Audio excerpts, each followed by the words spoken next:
लंडनच्या एका खेड्यातनं तो एक स्वप्न घेऊन निघाला. मागच्या वर्षी त्यांनी त्यातला एक मुंबई लंडन मुंबई हा एक प्रवास त्यांनी पूर्ण केला आणि त्या प्रवासातनं कुठंतरी त्यांनी प्रेरणा घेऊन त्यांनी उरलेलं जे जग आहे ते बाईकवरनं बघण्याचा घाट त्यांनी परत यावर्षी घातला.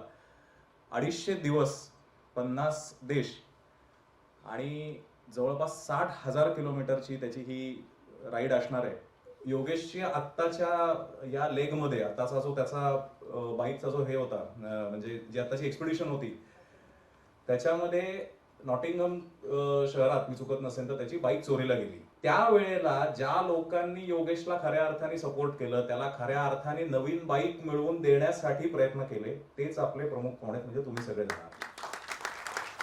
आणि म्हणूनच कुठल्याही प्रकारची आपण याच्यामध्ये खूप औपचारिकता किंवा प्रमुख पाहुण्यांची भाषणं त्याच्यानंतर मग त्याला वेळ द्यायचा वगैरे हे काही न करता आपण थेट कार्यक्रमाला ऍक्च्युअली सुरुवात करणार आहोत.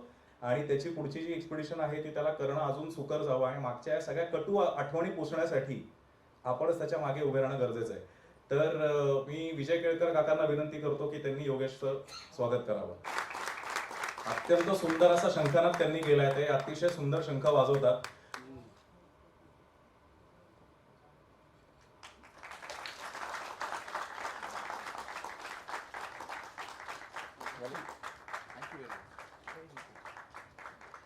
प्रेम सर्वांना जय शिवराय. तुम्ही यातले सर्व मला ओळखताच, परिचय आपल्या ओंकार दादांनी करून दिलेलाच आहे. सध्या आपलं स्वप्न आहे जग प्रवास बाईकवरती करायचा. आपण सर्व इथे भटके जमलो आहोत. आपला प्रवास सर्वांचा सह्याद्रीतून सुरू झालेला आहे. शिवाजी महाराजांची प्रेरणा सर्वांच्या प्रवासाला लाभलेली आहे, तशी मलाही लाभलेली आहे. आणि खूप काही वर्षापूर्वी जेव्हा मी भटक्यांची आवड लहानपणापासूनच आहे, शैक्षणिक सहलीचे काही मी ब्लॉग पण लिहिलेले आहे, तेव्हापासून आवड सुरू झाली होती.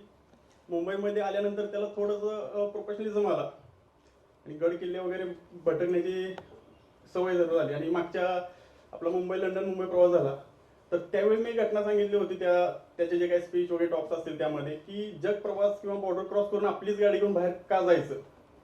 तर आता जर काय माहीत नसेल तर ते एकदा पुन्हा रिपीट करतो आणि आपल्या आजच्या प्रवासाला सुरुवात करूया. आणि ते बसल्या बसल्या आपण जरा बरेच देश फिरून येण्याचा प्रयत्न करूया.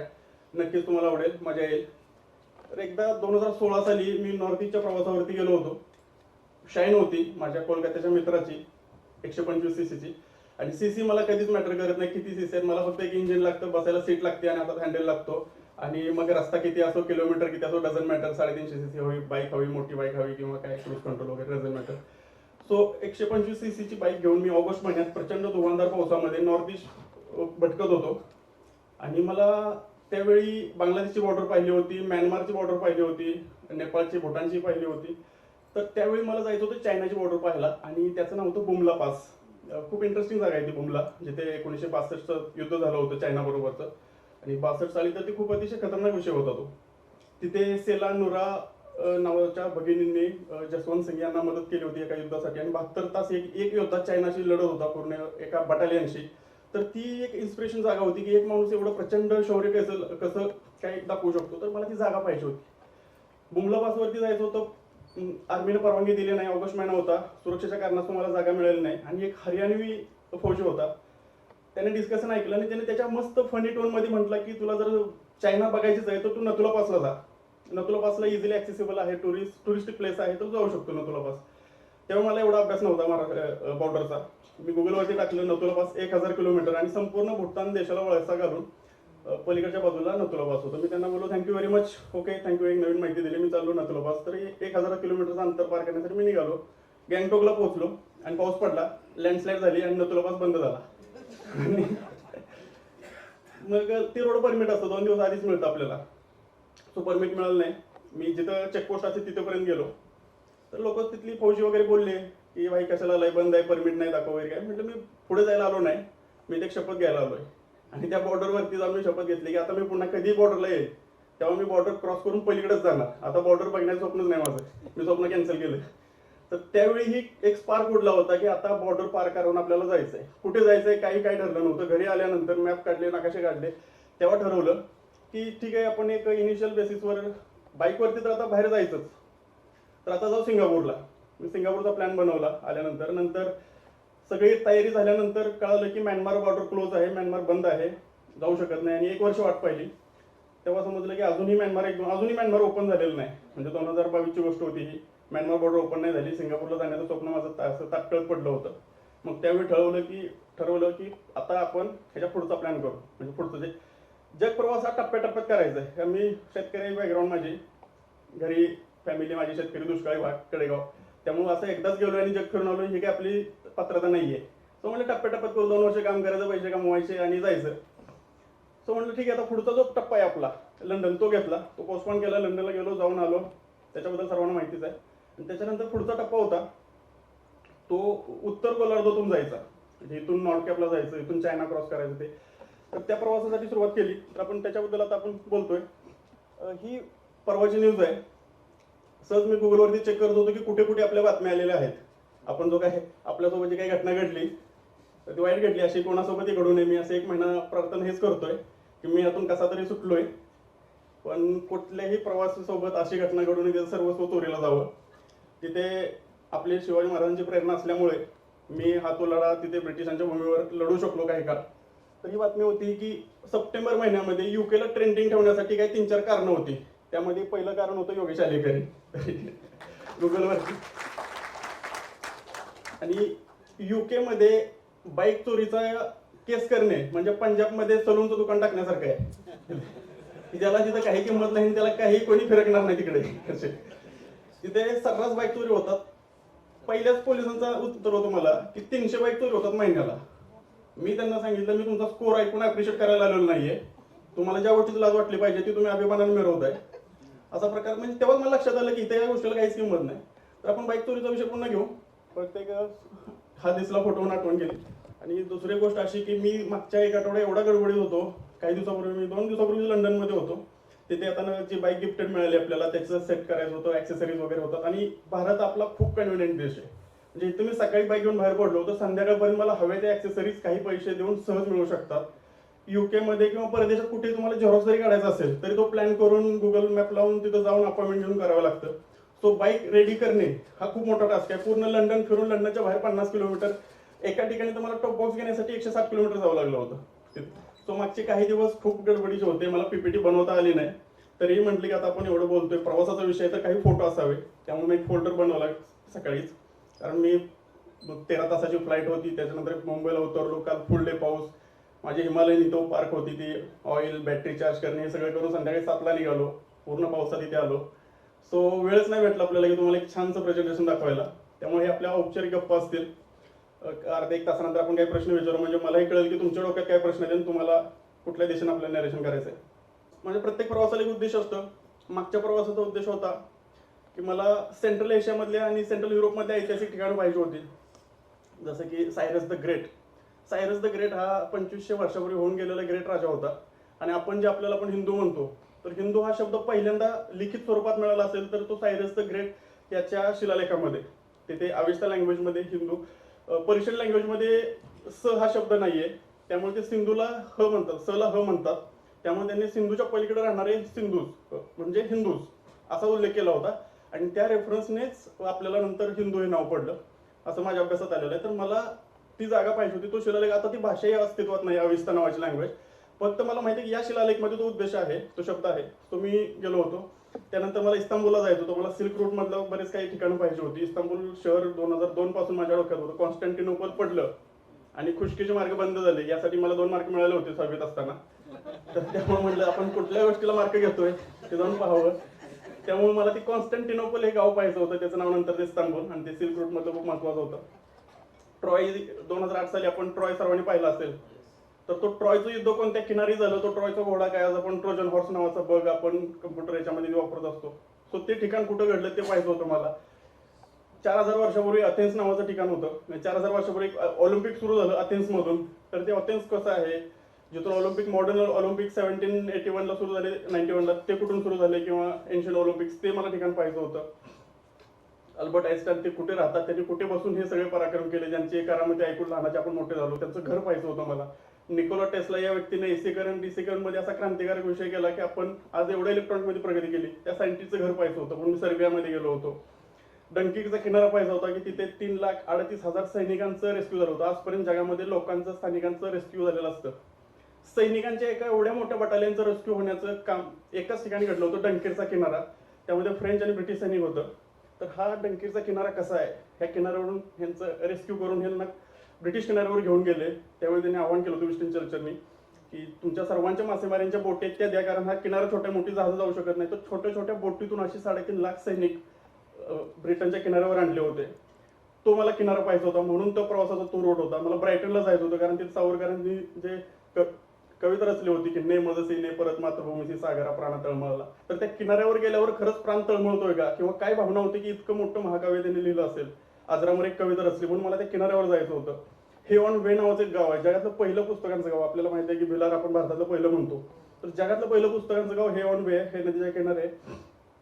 1970 साली एक तरुण आर्मी वेटरन होता, तो US मध्ये गेला होता. त्यावेळी तिकडे डिजिटल क्रांती सुरू झाली आणि त्याला समजलं की इकडे पुस्तकं जे आहेत हार्ड कॉपीज ही रद्दीच्या भावाने विकली जात आहेत. त्यांनी पुस्तकं खरेदी करण्याचा सपाटा लावला आणि 1 वर्षामध्ये जहाज भरून पुस्तकं खरेदी केली त्यांनी. ती सगळी पुस्तकं घेऊन त्याच्या गावी आला नदीच्या किनारी अटलांटिक ओशन पार करून, आणि गावामध्ये त्याने ते पुस्तकाचं दुकान टाकलं. त्याने पुस्तक लिहिलेलं आहे माय ओन किंगडम ऑफ बुक.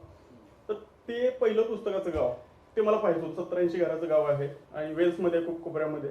तर अशी बरीच ठिकाणं होती. सुवर्णदुर्ग नावाची कॅसल पाहिजे होती मला. 1755 साली आपला सुवर्णदुर्ग पडला आणि कान्होजी आंग्र्यांनी ह्या पूर्ण अरबी समुद्रामध्ये, हिंदी समुद्रामध्ये एवढं मोठं साम्राज्य उभं केलं की सर्व युरोपियन सत्तांना इकडे जाका द्यावा लागत होता आणि त्यांच्यावरती कंट्रोल होता. आणि 1755 साली जेव्हा आपलं आरमार पडलं तेव्हा पूर्ण युरोपमध्ये असे खूप आनंदाची लाट पसरली होती की आता अरबी समुद्रामध्ये आपल्याला अडवायला कोणी नाहीये. आणि त्या विल्यम्स जेम्स या आर्मी अधिकाऱ्याला तिकडे खूप मान मिळाला. त्याच्या बायकोने तिथे कॅसल बांधली, त्याचं नाव ठेवलं सुवर्णदुर्ग कॅसल. ही गिनीज टेकडीच्या पलीकडच्या टेकडीवरची कॅसल आहे. तर ही माहिती मिळताच मला त्या ठिकाणी जायचं होतं. तर मग प्रवासाचा माझा उद्देश असा असतो की फक्त पिकनिक नाहीये, हे सहल नाहीये, वेकेशन नाहीये, किंवा मी असं निघालोय चला सुट्टी मिळाली सुट्टी टाकले. तर मला जगाचा इतिहासाचा भूगोलाचा अभ्यास करायचा. दुसरं माहिती तो कुठं घडलं. व्हिएन्ना मधल्या एका स्क्वेअरमध्ये हिटलरनं भाषण दिलं होतं. मी शोधत होतो तो स्क्वेअर कुठे आहे, लोकांना विचारलं, त्यांनी दाखवलं. त्यांनी विचारलं तुला कसं माहिती. मी बोललो मी शिकलोय शाळेत. त्याचा प्रश्न का, आम्ही विसरायला लागलोय, आम्हाला हे नको आहे. आम्ही आमच्या मुलांना याच्यापासून लांब ठेवतो, हिटलरनं कुठं भाषण दिलं काय दिलं, आणि तुम्ही शिकलाय आणि तू शोधत तिथे आला 1000 किलोमीटरचा प्रवास करून. मला एक प्रश्न पडला, मी का शिकलो. मला हळदी घाटीच्या लढाईबद्दल माहिती नाही तिथे, आणि मला तिकडे वारसाचं युद्ध माहिती झालेलं आहे. तिकडे नेपोलियन बोनापार्टची हिस्ट्री माहिती आहे, आणि बेनिटो मुसोलिनी मी शिकलोय, हिटलर शिकलोय. मला बाजीराव पेशवांच्या इतिहास लढाई माहित नाहीत. म्हणजे हा प्रकार विद्यार्थ्यांचा आपला. मला तिथं अचानक टूप पेटली की आपण हे काय उद्योग केले. 103 लोकांनी हा इतिहास शिकला होता, म्हणजे 10वीत असताना.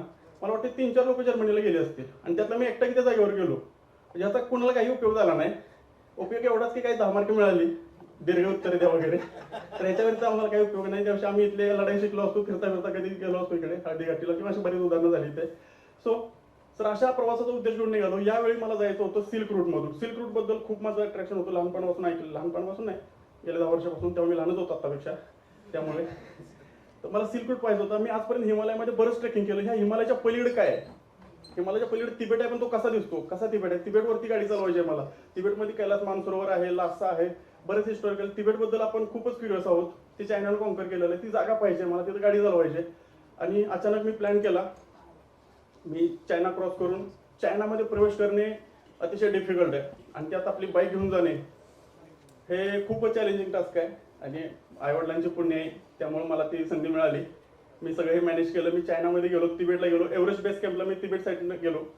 आणि आमचा विजा एवढा कडक होता, जर मी इंडियन पासपोर्ट होल्डर आहे, कारण आपल्याकडे दलाई लामा आपल्या देशात राहतात, आणि चायनामध्ये हा व्यक्ती खूप कॉन्ट्रोवर्शियल आहे. आणि तुम्ही इंडियातून येत आहे, तर तुम्ही एखादा मेसेज घेऊन आलाय किंवा काय दलाई लामाला भेटलाय की काय, किंवा चायनामधला कोणी इंडियामध्ये येत असेल तर त्यालाही बरेच रिस्ट्रिक्शन्स आहेत.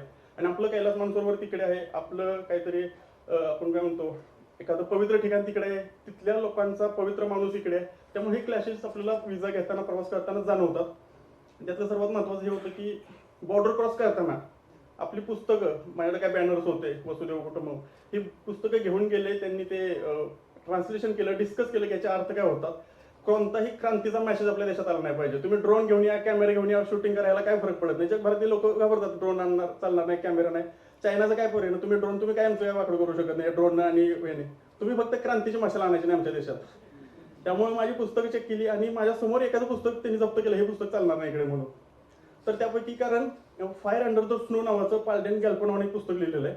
तो व्यक्ती 32 वर्ष चीनच्या जेलमध्ये होता, आणि तो नंतर लंडनला गेला. तिथं जाऊन त्याने पुस्तक लिहिलं फायर अंडर द स्नो, आणि ते पुस्तक खूप क्रांतिकारक आहे. ते पुस्तक जर चायनामध्ये आलं तर पुन्हा क्रांती होऊ शकते आणि चायनामध्ये शिंजियांग आणि तिबेट प्रांत वेगळा होऊ शकतो. हे आता जिओ पॉलिटिकल आहे, तो आपला विषय नाही आहे. तर अशा प्रकारे त्यांचं लक्ष आहे. चायनाचं इमिग्रेशन ते पार केलं गेलो. तिबेट अतिशय सुंदर आहे. तिबेटमध्ये सर्वात मस्त अनुभव आले आणि ट्रिपच्या 10व्या दिवशीच एकदा स्नोट्रॉमध्ये हा चायनाचे एंट्रन्स आहे. खूप आनंदी दिवस होता माझ्यासाठी तो, की मी आज फायनली चायनामध्ये प्रवेश करून गेलो. नेक्स्ट बस हे पाठीमागे दिसतंय ते एव्हरेस्ट शिखर आहे आणि चायनामध्ये डायरेक्ट गाडी जाते. आपल्याला नेपाळमध्ये 7 दिवसाचा ट्रेक करावा लागतो, अतिशय खडतर ट्रेक आहे आणि त्या बेस कॅम्पला जाण्यासाठी पण आपल्याला प्रचंड खडतर प्रवास करावा लागतो जीपनी, जोही जीव घेणं असतो. पण चायनामध्ये डायरेक्ट गाडी जाते 17,700 फुटावरती. इलेक्ट्रिक व्हेकल जातात तिथे आणि समोर एव्हरेस्ट दिसतो. तर एवढं जवळचं पहिल्यांदा मी एव्हरेस्टचं दर्शन घेतलं होतं. 8,848 किलोमीटर. तर एव्हरेस्ट बेस कॅम्प करून ही तिबेटचा भाग आहे. आपल्याला आपण तिबेट म्हणजे वैराण, वाळवंट वगैरे अशा काही इम्प्रेशन असेल आपल्याकडे. तिबेट खूप सुंदर आहे, तिथे लोक आहेत, झाडं आहेत तिथे. आणि या प्रवासामध्ये मी आणखी इंटरेस्टिंग गोष्ट पाहिली, लोकजीवन. आता इकडे याक खूप महत्वाचं आहे. याकचं दूध, याकच्या चमडीचे सगळे कपडे, पर्स वगैरे बनवले असतील. जेवणामध्ये याकचं मीठ वगैरे असेल. तसंच मी कझाकिस्तानला गेलो होतो, तिकडे सगळ्या प्रकाराला घोडा, सगळ्या प्रकाराला घोडा वापरला जातो. म्हणजे घोड्याचं मीठ, घोड्याच्या चमडीच्या पर्स वगैरे. मी दमून आलोय त्यामुळे थांबलो जरा. कंटिन्यू बोलता येत नाही मला, चुकीच्या ठिकाणी पॉज घेतला, सॉरी. तर तिकडे घोड्याचं मीठ, घोड्याच्या चमडीचं हे वापरतात, घोड्याचं दूध वगैरे. तसं मी स्कॅन्डिनेव्हियाला गेलो, तिकडे रेनडिअरचे दूध, रेनडिअरच्या पर्स, सगळे सोवेनियर्स रेनडिअर्स. म्हणजे एका प्राण्यावरती ते पूर्ण रिजन डेव्हलप होत असते. तर त्यांचं जनजीवन सगळं सुरू असतं. तर तो प्रकार तिथे या भागामध्ये याक दिसले. पुढे नेक्स्ट हा एक सुंदर फोटो काढला माझ्यासोबत. प्रसाद होता चायनामध्ये. आणखी एक गोष्ट सांगतो, हा प्रवास सोलो जरी असला तर चायनामध्ये मी माझ्या एका मित्राला घेतलं होतं सोबत. कारण चायना क्रॉस करण्यासाठी प्रचंड फी भरावी लागते आणि मी एका मित्राला सोबत घेतलं. आपण फी डिवाइड करू, तुझंही चायना फिरून होईल, मलाही थोडा हातभार लागेल. तर अशा प्रकारे आम्ही ते सहकारचा तोवरती माझं चायना फिरून झालेलं आहे. त्यामुळे माझे सुंदर फोटो चायनामध्ये आले, कारण फोटो काढायला कोणीतरी होतं. नेक्स्ट हा तो प्रसाद, याचं चायनामधील फोटोबद्दल धन्यवाद. आणि एका 400 सीसीच्या गाडीवरती दोघांचं सामान घेऊन आम्ही अतिशय खडतर प्रवास केला चायनामध्ये. फक्त एवढंच की आपल्याला प्रवास मॅटर करतो, गाडी आणि जे काही डिस्कम्फर्ट होत असेल डझंट मॅटर. नेक्स्ट तर हा तिबेट अतिशय सुंदर भाग आहे आणि चायनाने खूप रस्ते छान बनवलेत, त्यामुळे खूप वेगात प्रवास होत होता तिबेटमध्ये आणि न विसरण्यासारखं आहे. जर कोणाला संधी भेटली तर कधीही तुम्ही तिबेटचा प्रवास करा. अतिशय सुंदर भाग आहे. आपण लडाखला वगैरे जात असतोच, तर त्याचंच एक अपडेट व्हर्जन म्हणू शकतो. आणि 200-250 किलोमीटर वैरान भाग असेल, प्रत्येक ठिकाणी व्हरायटी भेटते, वेगवेगळी गावं आहेत आणि ती जी गावं आहेत त्यांचं एक ऑथेंटिसिटी वेगळी आहे. प्रत्येकाचं काहीतरी युनिक आहे. म्हणजे या गावातली घरं वेगळे दिसत आहेत, तर काही लोक आणि भाषा पण वेगवेगळ्या आहेत. आणि तुम्हाला कुठेही दलाई लामाचा फोटो दिसणार नाही. ती लोक एवढी मानतात दलाई लामाला, पण दलाई लामाचा कुठेही फोटो दिसणार नाही. आणि जेव्हा मी भेटतो लोकांना, आणि आमचा विजामध्ये लिहिलं होतं की तुम्ही 24 आवर्स अंडर ऑब्झर्वेशन असणार गाईड सोबत. गाईड सांगाल तेच करायचं, रस्ता सोडून कुठेही जायचं नाही, स्थानिकांशी गप्पा मारायचे नाहीत, लोकांसोबत फोटो काढायचे नाहीत. सरकारी काही गोष्टी असतात, सरकारी ऑफिस असेल वगैरे काय, तर त्याचे कोणतेही फोटो काढायचे नाहीत. एक्झिट करताना सगळं चेक केलं जाईल. असे बरेच रिस्ट्रिक्शन्स होते, पण आपला मुळातच रिबेल स्वभाव असल्यामुळे आणि माझ्यासोबत जे सगळे प्रवासी होते इथं, आम्ही चायना क्रॉस करायला फॉरेनर्स वगैरे सगळे मिळून एक 10-12 जण होतो. त्यामध्ये कॅम्पर व्हॅन होत्या, बाईक्स होत्या. तर त्या सगळ्या सुपर बाईक्स होत्या, हेवी होत्या, 800 सीसी, 1000 सीसी वगैरे. माझी 400 सीसीची बाईक होती. सो आणि त्यात आम्ही डबल सीट, त्यामुळं लोक 5ला चेक इन करायचे आणि मी रात्री 10ला करत होतो. आणि ह्याचा मी फायदा असा घेतला की मी गाईडला सांगितलं की माझी गाडी तुमचं स्पेस मॅच नाही करू शकत, मी एकटा येतो. तर बऱ्याच अडचणी होत्या. चेकपोस्ट 70-80 किलोमीटरला चेकपोस्ट असायची तिथे. पासपोर्ट, गाईड वगैरे ती सगळं गाईडच प्रोसेस फॉलो करत होता. पण नंतर मी ते शिकलो आणि गाईडला सांगितलं मी मॅनेज करतो आणि मग गाईड पुढे जायचं आणि मी ते मॅनेज करत होतो. तर तो खूप इंटरेस्टिंग एक्सपिरियन्स होता की स्वतः त्या पोलिसांना कन्व्हिन्स करणे. एकदा तर मला 3 तास बसून ठेवलं होतं की गाईडशिवाय सोडणारच नाही. मग गाईड आमचा 300 किलोमीटर पुढे गेला, 200 किलोमीटर पुढे गेलेला. मग ते गाईडने त्यांना रिक्वेस्ट केली. मग गाईड मला बोलला की असं काय, म्हटलं मग काय तुम्ही थांबू शकत नाही. अशा बऱ्याच गोष्टी झाल्या. तर ह्याच गोष्टीमुळे पुढे घे. नेक्स्ट ही आहे ब्रह्मपुत्र रिव्हर. जिओग्राफीचा अभ्यास असला ना तुमचा की प्रवास करायला प्रचंड मजा येते. एका खूप मोठ्या उंच डोंगरावरून मी खाली उतरलो आणि समोर एक विस्तीर्ण पात्र दिसलं. तिथे सगळे बोर्ड चायनामध्ये लिहिले होते आणि ह्या इथे यार्लू रिव्हर म्हणून याचं नाव आहे. तिथं कुठेही ब्रह्मपुत्राचा उल्लेख नाही आहे. आणि हे नदीचं पात्र दिसलं, त्या गाडी थांबवली. प्रसाद बोललं ही ब्रह्मपुत्रा नदी, हीच नदी आपल्या भारतामध्ये येते, अरुणाचलमधून रोईंगमधून एंट्री करते आणि आसाम मधून पुन्हा बांगलादेशमध्ये जाते, तिला पद्मावती म्हटलं जातं गंगा नदी मिळाल्यानंतर. सो तिथे कुठे बोर्ड नव्हता, गुगलवर आम्ही सर्च केलं सगळीकडे, तर कन्फर्म झालं की ब्रह्मपुत्रा रिव्हरच आहे, कारण ते सेम नाव टाकल्यानंतर. पण जेव्हा तुमचा जॉग्राफी असतो तो लांबूनच म्हटलं की ब्रह्मपुत्रा रिव्हर आहे, की ज्या नदीचं भारतामध्ये एवढं महत्व आहे. ह्याला नद म्हणतात, हिमालय रिव्हर आहे, तो कुठेही घाट नाही, या नदीची पूजा केली जात नाही. आपल्याकडे सगळ्या नदी असतात स्त्रीलिंगी, आणि या नदीला फक्त पुल्लिंगी म्हटलं जातं. भारतात एकच ब्रह्मपुत्रा नद, नदी नाव असलं तरी त्याला टेक्निकली नद म्हटलं जातं. सो त्या नदीच्या किनारी गेलो, ती नदी पाहिली मी, भारी वाटलं मला. माझ्या घरामध्ये, म्हणजे मुंबईमध्ये राहतो, तिथे एक शिवाजी महाराजांचा फोटो आहे, तो जो दिसतोय तिथे घरात एंट्री केली समोर आहे. त्यामुळे हॉटेलमध्ये गेलो की पहिलं काम हे टेबलवर ठेवणे, किंवा माझ्या घरात आल्यासारखं वाटतं. मी कुठेही गेलो जगभरात तर हे माझं घर असल्यासारखं कम्फर्ट येण्यासाठी मला ह्या फोटोची गरज असते. त्यामुळे गेलो की पहिले हा फोटो लावतो, मग आपल्या घरात वावरतो होतो, कम्फर्ट असतोय. नेक्स्ट हा आहे पोटाला पॅलेस. हा खूप ऐतिहासिक ठिकाण आहे, सिल्क रूटमधलं ऐतिहासिक ठिकाण आहेच. त्यानंतर दलायला माहिती होतं 1959 साली ते तवांगमध्ये आले, second largest monastery Tawang monastery इथून. तर तो सगळा रक्तरंजित इतिहास तो या पोटाला पॅलेसनं पाहिलेला आहे. तिबेटचं साम्राज्य खूप मोठं होतं एकेकाळी, ते चायनानं कॉन्कर केलं 1959 साली. तर ह्याच्याबद्दल आयुष्यात खूप ऐकलं होतं, पोटाला पॅलेस, लासा या शहराबद्दल. सिल्क रूट तर आहेच, पण 7 इयर्स इन तिबेट नावाचं एक पिक्चर आहे, खूप छान मूवी आहे ती. एक फ्रेंच होता, तो शिखर पार करण्यासाठी गेला होता आणि नंतर सत्ता बदल झाला, दुसरं महायुद्ध हरलं गेल्यामुळे ते ब्रिटिशांनी त्याला पकडलं. तो ब्रिटिशांच्या याच्यातून कैदीतून पळून गेला आणि या पॅलेसमध्ये राहिला होता 7 वर्ष. तेव्हा दलाई लामा खूप लहान होते. मग हा जग फिरलेला व्यक्ती दलाई लामांच्या प्रत्येक निर्णयात त्यांना मदत करत होता, किंवा दलाई लामा यांना विचारायचे डिसिजन घेताना. तो त्यांच्या पुस्तकामध्ये पण दलाई लामांच्या या व्यक्तीचा उल्लेख आहे, 7 इयर्स इन तिबेटवाल्या. तर त्यामुळे माझ्या आयुष्यामध्ये लासा पोटाला पॅलेसबद्दल खूप महत्व होतं, की अट्रॅक्शन होतं. मला तो पोटाला पॅलेस पाहायचा आहे, मला लासा शहरात जायचं आहे. त्यानंतर द वे बॅक नावाचा एक मूवी होता, द वे बॅक स्टोरी आहे, एक बुक होतं. त्या बुकवरती 2010 साली मूवी आला होता. तर काही 12-13 कैदी असतात, त्यांना सायबेरियामध्ये लेक बायकालच्या उत्तरेला कैद करून ठेवलं असतं. ते जेलच असं होतं की तुम्ही जर जेलमधून बाहेर गेलात तर तुम्हाला दुसऱ्या दिवशी जेलमध्येच यायचंय, कारण जेलच्या बाहेरची परिस्थिती मोठी शिक्षा देणारी होती. सो ते असं ठिकाण होतं की तिथे कोणाची काही गरज नव्हती, कारण ते जेल इथंच तुम्हाला खाद्य मिळणार आहे आणि त्या जेलमध्ये तुम्हाला गरमी वगैरे आहे. जेलमधून बाहेर गेला की तुम्हाला प्रचंड मोठी शिक्षा. तर 14 लोक निर्णय घेतात की हे जेल आपण इथून बाहेर जायचं पळून. त्यातले 4 लोक वाचतात आणि त्यांना माहित होतं की आपण सतत दक्षिणेला चालत राहिलो तर हिमालय पार केला की भारत नावाचा देश आहे आणि तिथे आपल्याला स्वातंत्र्य मिळेल, तिथे आपल्याला खायला मिळेल, तिथे सुरक्षा मिळेल. आणि एक काळ असा होता की जगभरामध्ये आपली मी अंडीजानला पण जाऊन आलो, जिथून मोहम्मद बाबर आपल्या भारतात आला.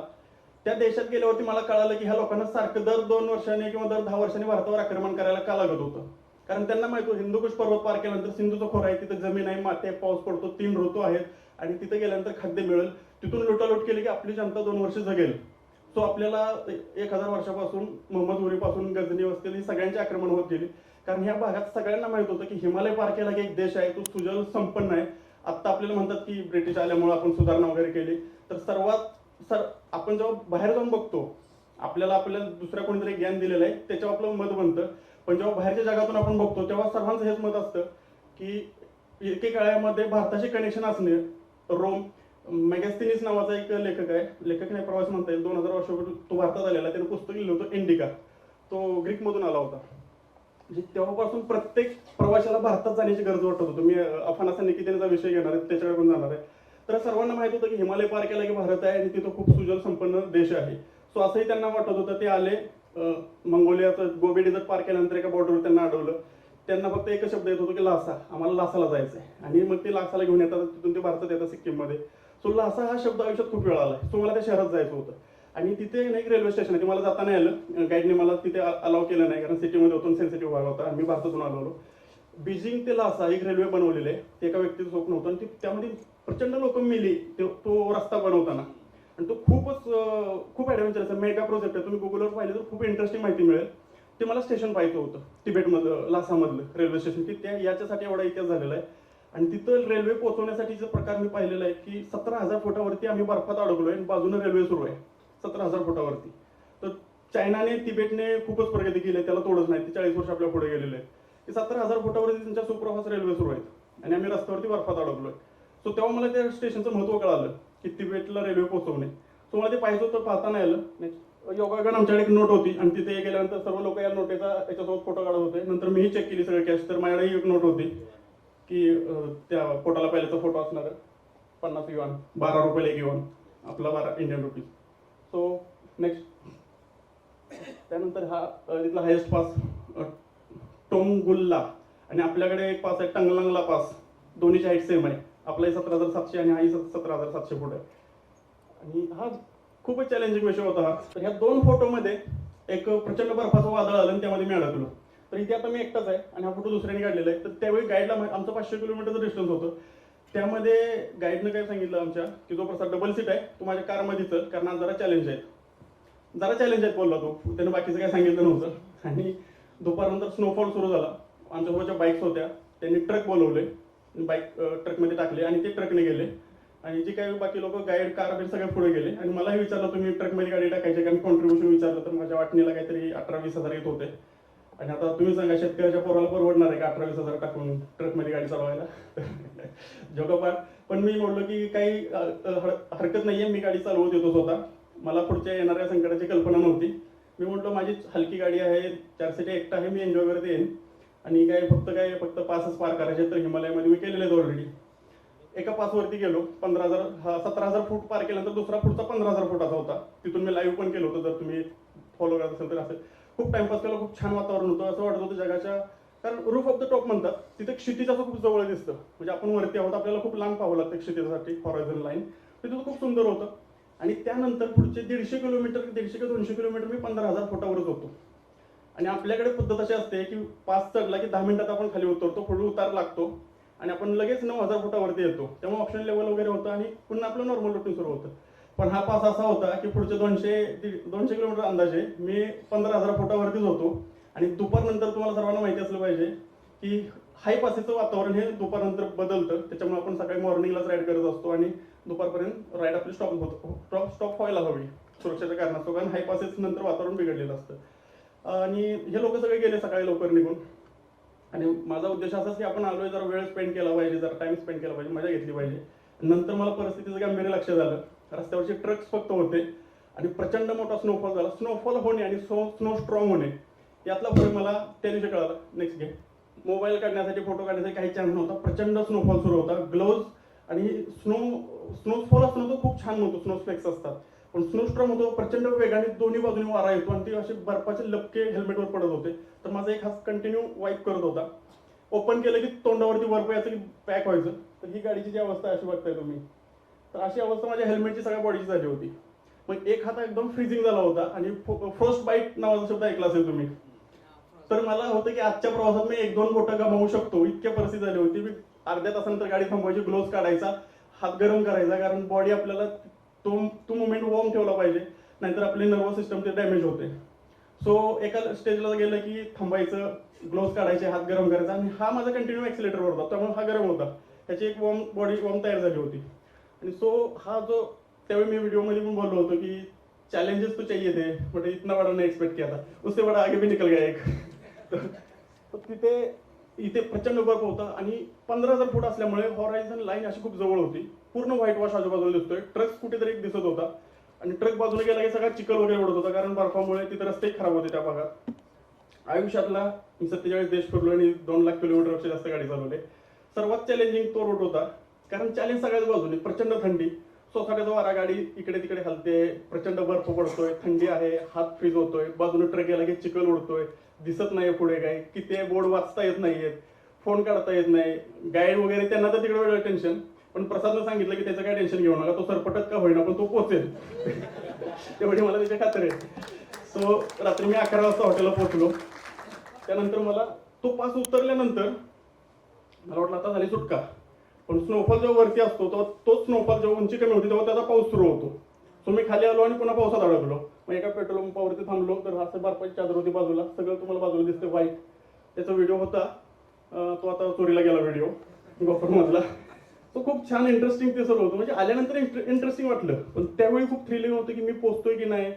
जे जीव जाणार नाही माहिती आहे, माझं काय मरण अशा किरकोळ बर्फात पडून मरण्यासाठी जीव जन्माला आलोच नाहीये. त्यामुळे मला माहित होतं की चॅलेंजिंग होईल. पण असं यात काय गाडी पडून घसरून मरणे, बर्फ पडून मरणे, थंडी वाजून मरणे, इतक्या किरकोळ मरणाला मी जन्माला आलो नाही. त्यामुळे मी काय घाबरलो नव्हतं इतक्या. फक्त हे होतं की हे किती वेळ चालेल, कुठंपर्यंत घेऊन जाईल हे मला माहित नव्हतं. पण ते फायनली संपलं. 6:30-7 वाजता पाऊस, म्हणजे खाली आलो, पाऊस लागला, पावसातून बाहेर आलो. नंतर पुन्हा आणखी 3 तास गाडी चालवून 10-10:30-11ला पोहोचलो हॉटेलवरती. तेव्हा पूर्ण चिखलानं बरबटलेलो होतो. बर्फ होता, सगळे वाईट अवस्था झाली होती, कपडे वगैरे हे सर्व. हे तिबेटचं पठार आहे, खूप मस्त सगळं बर्फ आणि बाजूला लाईट पण आहे वरती आणि कुठेतरी ट्रेन असेलच, तिथूनच ट्रेनची लाईन गेली आहे. नेक्स्ट हा तो हायपर्स आणि रस्ता सगळा चिखलाचा. नेक्स्ट त्यानंतर पुढे मी उतरलो डोन हुआंगमध्ये, गोबीच्या डेझर्टला. आता एवढे फोटो दाखवू शकत नाही.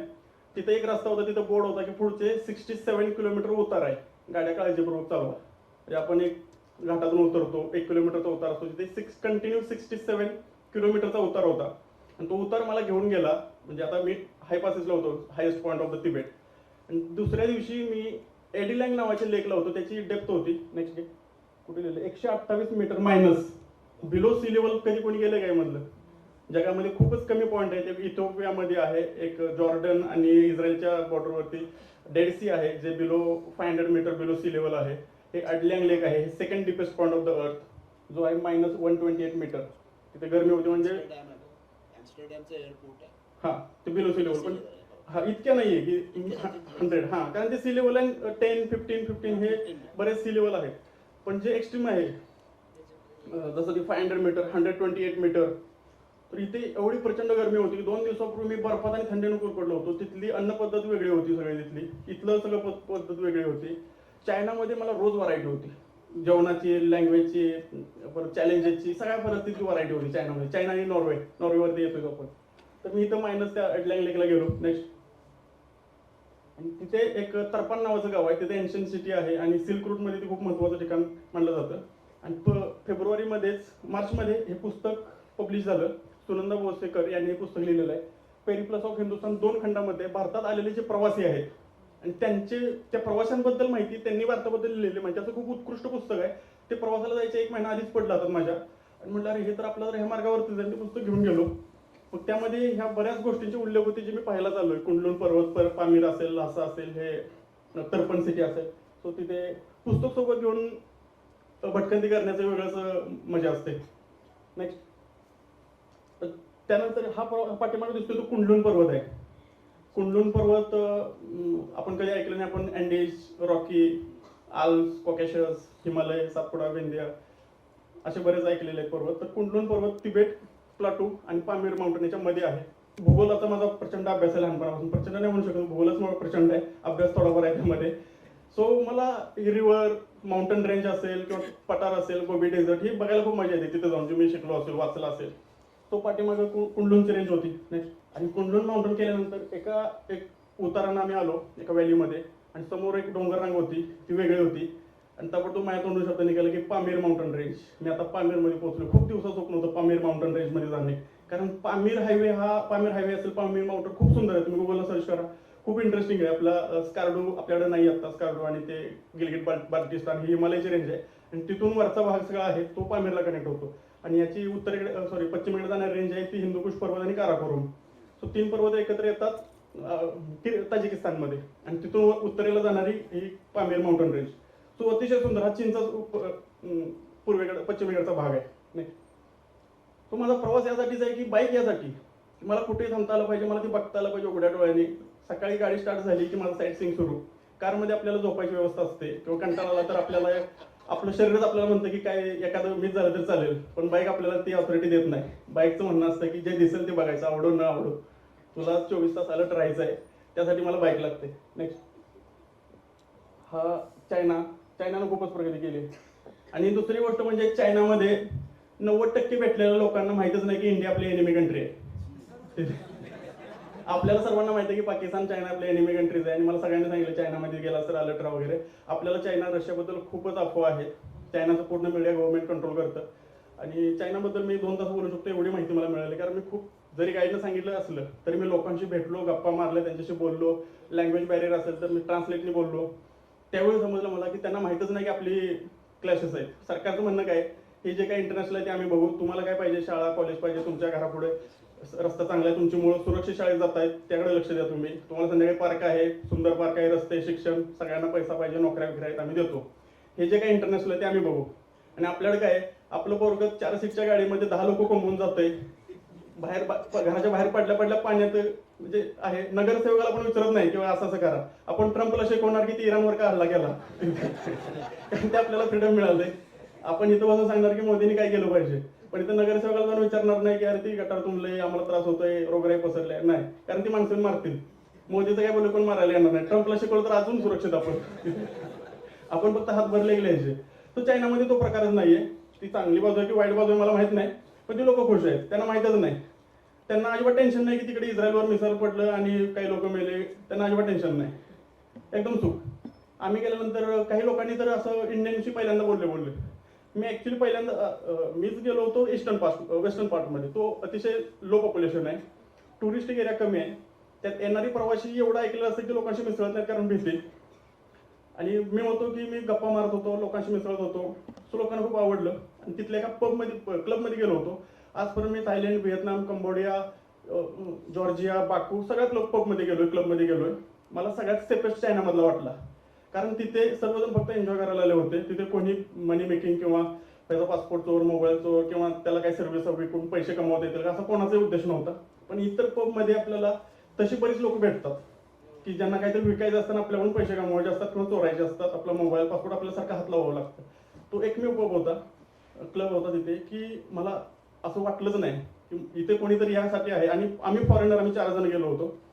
तर आमच्या टेबलवर इतके काय बॉटल्स, फ्रुट्स हे ते सगळे देत होते, सलाड वगैरे, कारण कोणीतरी फॉरेनर आहे बस एवढंच त्यांच्यासाठी गरजेचं होतं.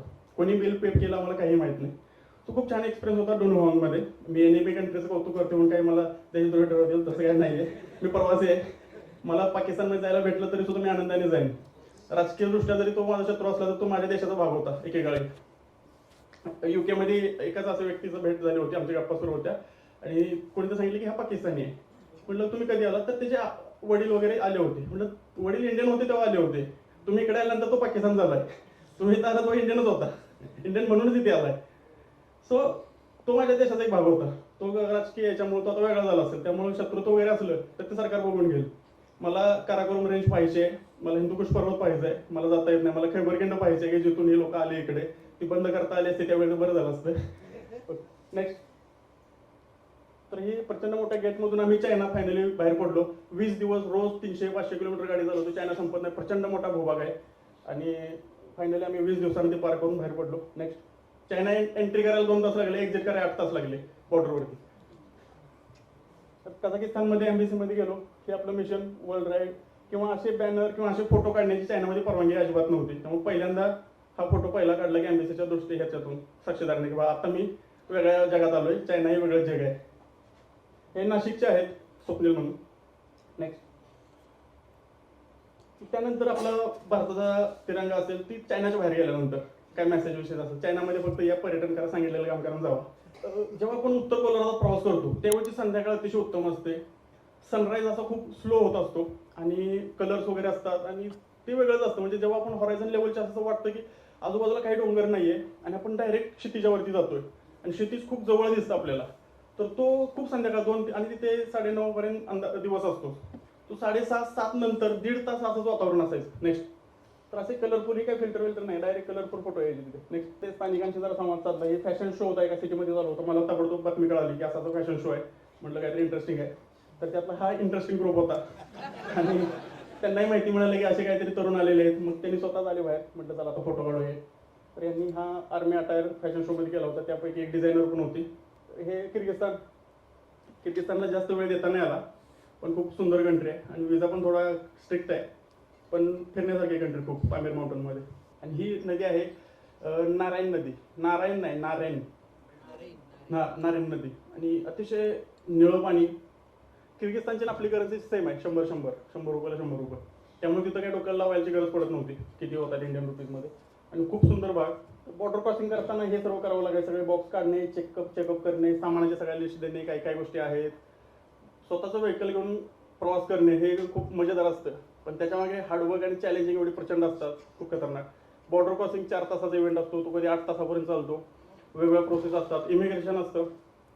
आपण जेव्हा फ्लाईटला जातो तेव्हा इमिग्रेशन लागतं. आपल्याला लागतं पासपोर्ट, त्याच्यावरती विजा असेल किंवा ई विजा वगैरे असेल आणि ट्रॅव्हल इन्शुरन्स, आपलं इमिग्रेशन होऊन जातं. पण जेव्हा आपल्याकडे बाईक असेल तेव्हा कस्टम नावाचा प्रकार आपल्यासोबत असतो. पहिले इमिग्रेशन करायचं, पुन्हा कस्टममध्ये जायचं. मग कस्टममध्ये बाईकचं टेम्पररी एक्सपोर्ट होणार, इम्पोर्ट होणार, ह्या सगळ्या गोष्टी तिथं होणार. बाईकचं रजिस्ट्रेशन, त्यांच्या कंट्रीमध्ये रजिस्ट्रेशन, काही ठिकाणी TIP करावं लागतं, टेम्पररी इम्पोर्ट परमिट, काही ठिकाणी कार्नेट ते पॅसेज ॲक्सेप्ट करतात, मग ते थोडं इझी होऊन जातं. काही ठिकाणी टॅक्स भरावा लागतो, रोड टॅक्स त्या कंट्रीचा, आणि त्यासाठी सिक्युरिटी चेकअप जे काय असेल ते सगळं चेक करायचं. तुमच्याकडे काही गोष्टी आहेत काय नाहीत ते सर्व द्यायच्या तिथे डिक्लेरेशन, स्कॅन करून मग पुढे जाणार. असंच मागे एकदा स्कॅन करताना बंदुकीची गोळी होती माझ्याकडे. तर ती गोष्ट मागच्या स्टोरीमध्ये झालेली आहे. नेक्स्ट त्यानंतर मी पोचलो उझबेकिस्तान. शास्त्रीजी 67 साली भारताचा पंतप्रधान दुसऱ्या देशामध्ये एक संशयितरित्या मिस्टिरियस डेथ झाली. तर ते हे ताश्कंद नावाचं शहर जे पूर्वी रशियामध्ये होतं, सोव्हिएत युनियनमध्ये, जे आता उझबेकिस्तानमध्ये आहे. तिथे गेलो. पहिले गेल्या शास्त्रीजींच्या पाया पडलो, कारण जय जवान जय किसान हा नारा दिलेला त्यांनी एकेकाळी. आणि उझबेकिस्तानमध्ये मी 27 दिवस अडकून पडलो होतो, कारण रशियाचे मी एंट्री केली आणि युक्रेनने रशियावरती ड्रोन अटॅक केला. रशिया शांतता करार काढण्यासाठी टर्कीमध्ये गेले होते काही डेलिगेट्स, आणि इकडे ड्रोन अटॅक केल्यामुळे खूप नुकसान झालं आणि अनएक्सपेक्टेड होता. त्यामुळे रशियाने सगळे ॲम्बेसिडर मॉस्कोला बोलवून घेतले. सगळ्या अपॉइंटमेंट आणि विजा फॉर्म भरलेले सगळे कॅन्सल. त्याचं काही ॲप्लिकेशन नंबर वगैरे सगळे कॅन्सल आहे, ते रिट्राईव्ह पण होत नव्हते. मी ट्राय करतोय, मला काहीच रिस्पॉन्स नाही. इंडियन एम्बेसीमध्ये गेलो, माझ्या विजाचं काय झालं, काहीच नाही. आणि मग सर्वांनी मला सांगितलं, इंडियामध्ये एजन्सीला फोन केला, विजा देणाऱ्या रशियन सगळ्यांना फोन केला, इस्तांबूलमधल्या लोकांना भेटलो. सर्वांचा प्रश्न एक होता की रशिया विजा देणार नाही, स्ट्रिकर विजा. ई विजा खूप इझी आहे. ई विजाने फक्त आपण एअरपोर्टला एंट्री करू शकतो. लँड बॉर्डर क्रॉस करायची असेल with your on vehicle, you need traditional sticker visa. So मला तिथे घेणं गरजेचं होतं. आणि रशियाची गोष्ट अशी आहे की रशिया अजिबात बफर डेज देत नाही. तुम्हाला 16 दिवसाचा विजा दिला जातो, आणि तो 10 तारखे आपण जर टाकली की मी प्रवास 10 तारखेला एंट्री करतोय, तर ते 10 ते 26 देणार. तुम्ही 15 तारखेला एंट्री केली तर 26लाच एक्झिट करायचे. तुम्ही 25ला केली की 26लाच एंट्री करायचे. तुम्हाला त्याच्यामध्ये बफर डेज नाही की 30 दिवसातले 16 दिवस वापरायचे मागे पुढे. सो मला इथून माहिती नव्हतं की कोणत्या तारखेला मी एंट्री करणार आहे. तर मी 16 तारीख मिळायची आणि ती कधी संपून पण गेलेली असायची. सो मी इथून अप्लाय केला नव्हता. आणि दुसरी गोष्ट की चायना विजा माझा मुंबईतून रिजेक्ट झाला. त्याच्यामुळे माझा ऑलरेडी 8-10 दिवस चायनाने पासपोर्ट घेतला होता आणि वेळ घालला होता. सो मी अप्लाय करू शकत नव्हतो. रशियन एम्बेसी 3 दिवस काम करते फक्त आठवड्यातील, आणि असे 15 वर्किंग डेज घेते इंडियातून. सो इंडियात येणं तर आणखीच ते आगीतून उठून फुकुट्यात पडण्यासारखं होतं. तो डिसिजन मला घ्यायचा नव्हता. फायनली मी 27 दिवसानंतर मला अपॉइंटमेंट आणि विजाही मिळाला. ती खूप मोठी स्टोरी. मी फेसबुकवर खूप छान त्याचा लेख पण लिहिलेला आहे. छान मीच म्हटलं पाहिजे, कारण लोक म्हणत नाही तर मलाच म्हटलं पाहिजे, तो म्हणून टाकलं. तर तो तुम्ही फेसबुकला स्क्रोल करून बघा. 27 दिवसामध्ये उझबेकिस्तानमध्ये सगळं इतिहास भूगोल असेल ते फिरून झालं. बॅक गेला. ट्रेकला होतो यांग्याबाद नावाचं एक जुलै महिना एक्स्ट्रीम समर, तरी मी उन्हाळ्यात ट्रेकला गेलो. म्हटलं आता करायचं काय इथे. 27 दिवस होतो रशियाच्या एम्बेसीत. मी 40 मेल केले, मला 41व्या मेलला रिप्लाय आला. फायनली म्हटले असतील की बाबा ह्याला कारवाई, रोज मेल येत आहे. त्यामध्ये कितीतरी मी रशियन लँग्वेजमध्ये ट्रान्सलेट करून पण मेल केले, तरी काही रिस्पॉन्स नाही. तर मग ट्रेकला गेलो. ट्रेकिंगचं सामान सोबत असतंच. मग ते तिकडे डोंगरामध्ये फिरलो, मजा आली, जरा एनर्जी आली. आता जरा बरं वाटायला लागलं. ट्रेक सिटी सोडून मी डोंगरात आलो, आणि मग आणखी पुन्हा नव्या जोमानं ट्रेकच्या ह्या विजाच्या कामाला लागलो. फायनली 27 दिवसानं मला एंट्री मिळाली एम्बेसीमध्ये.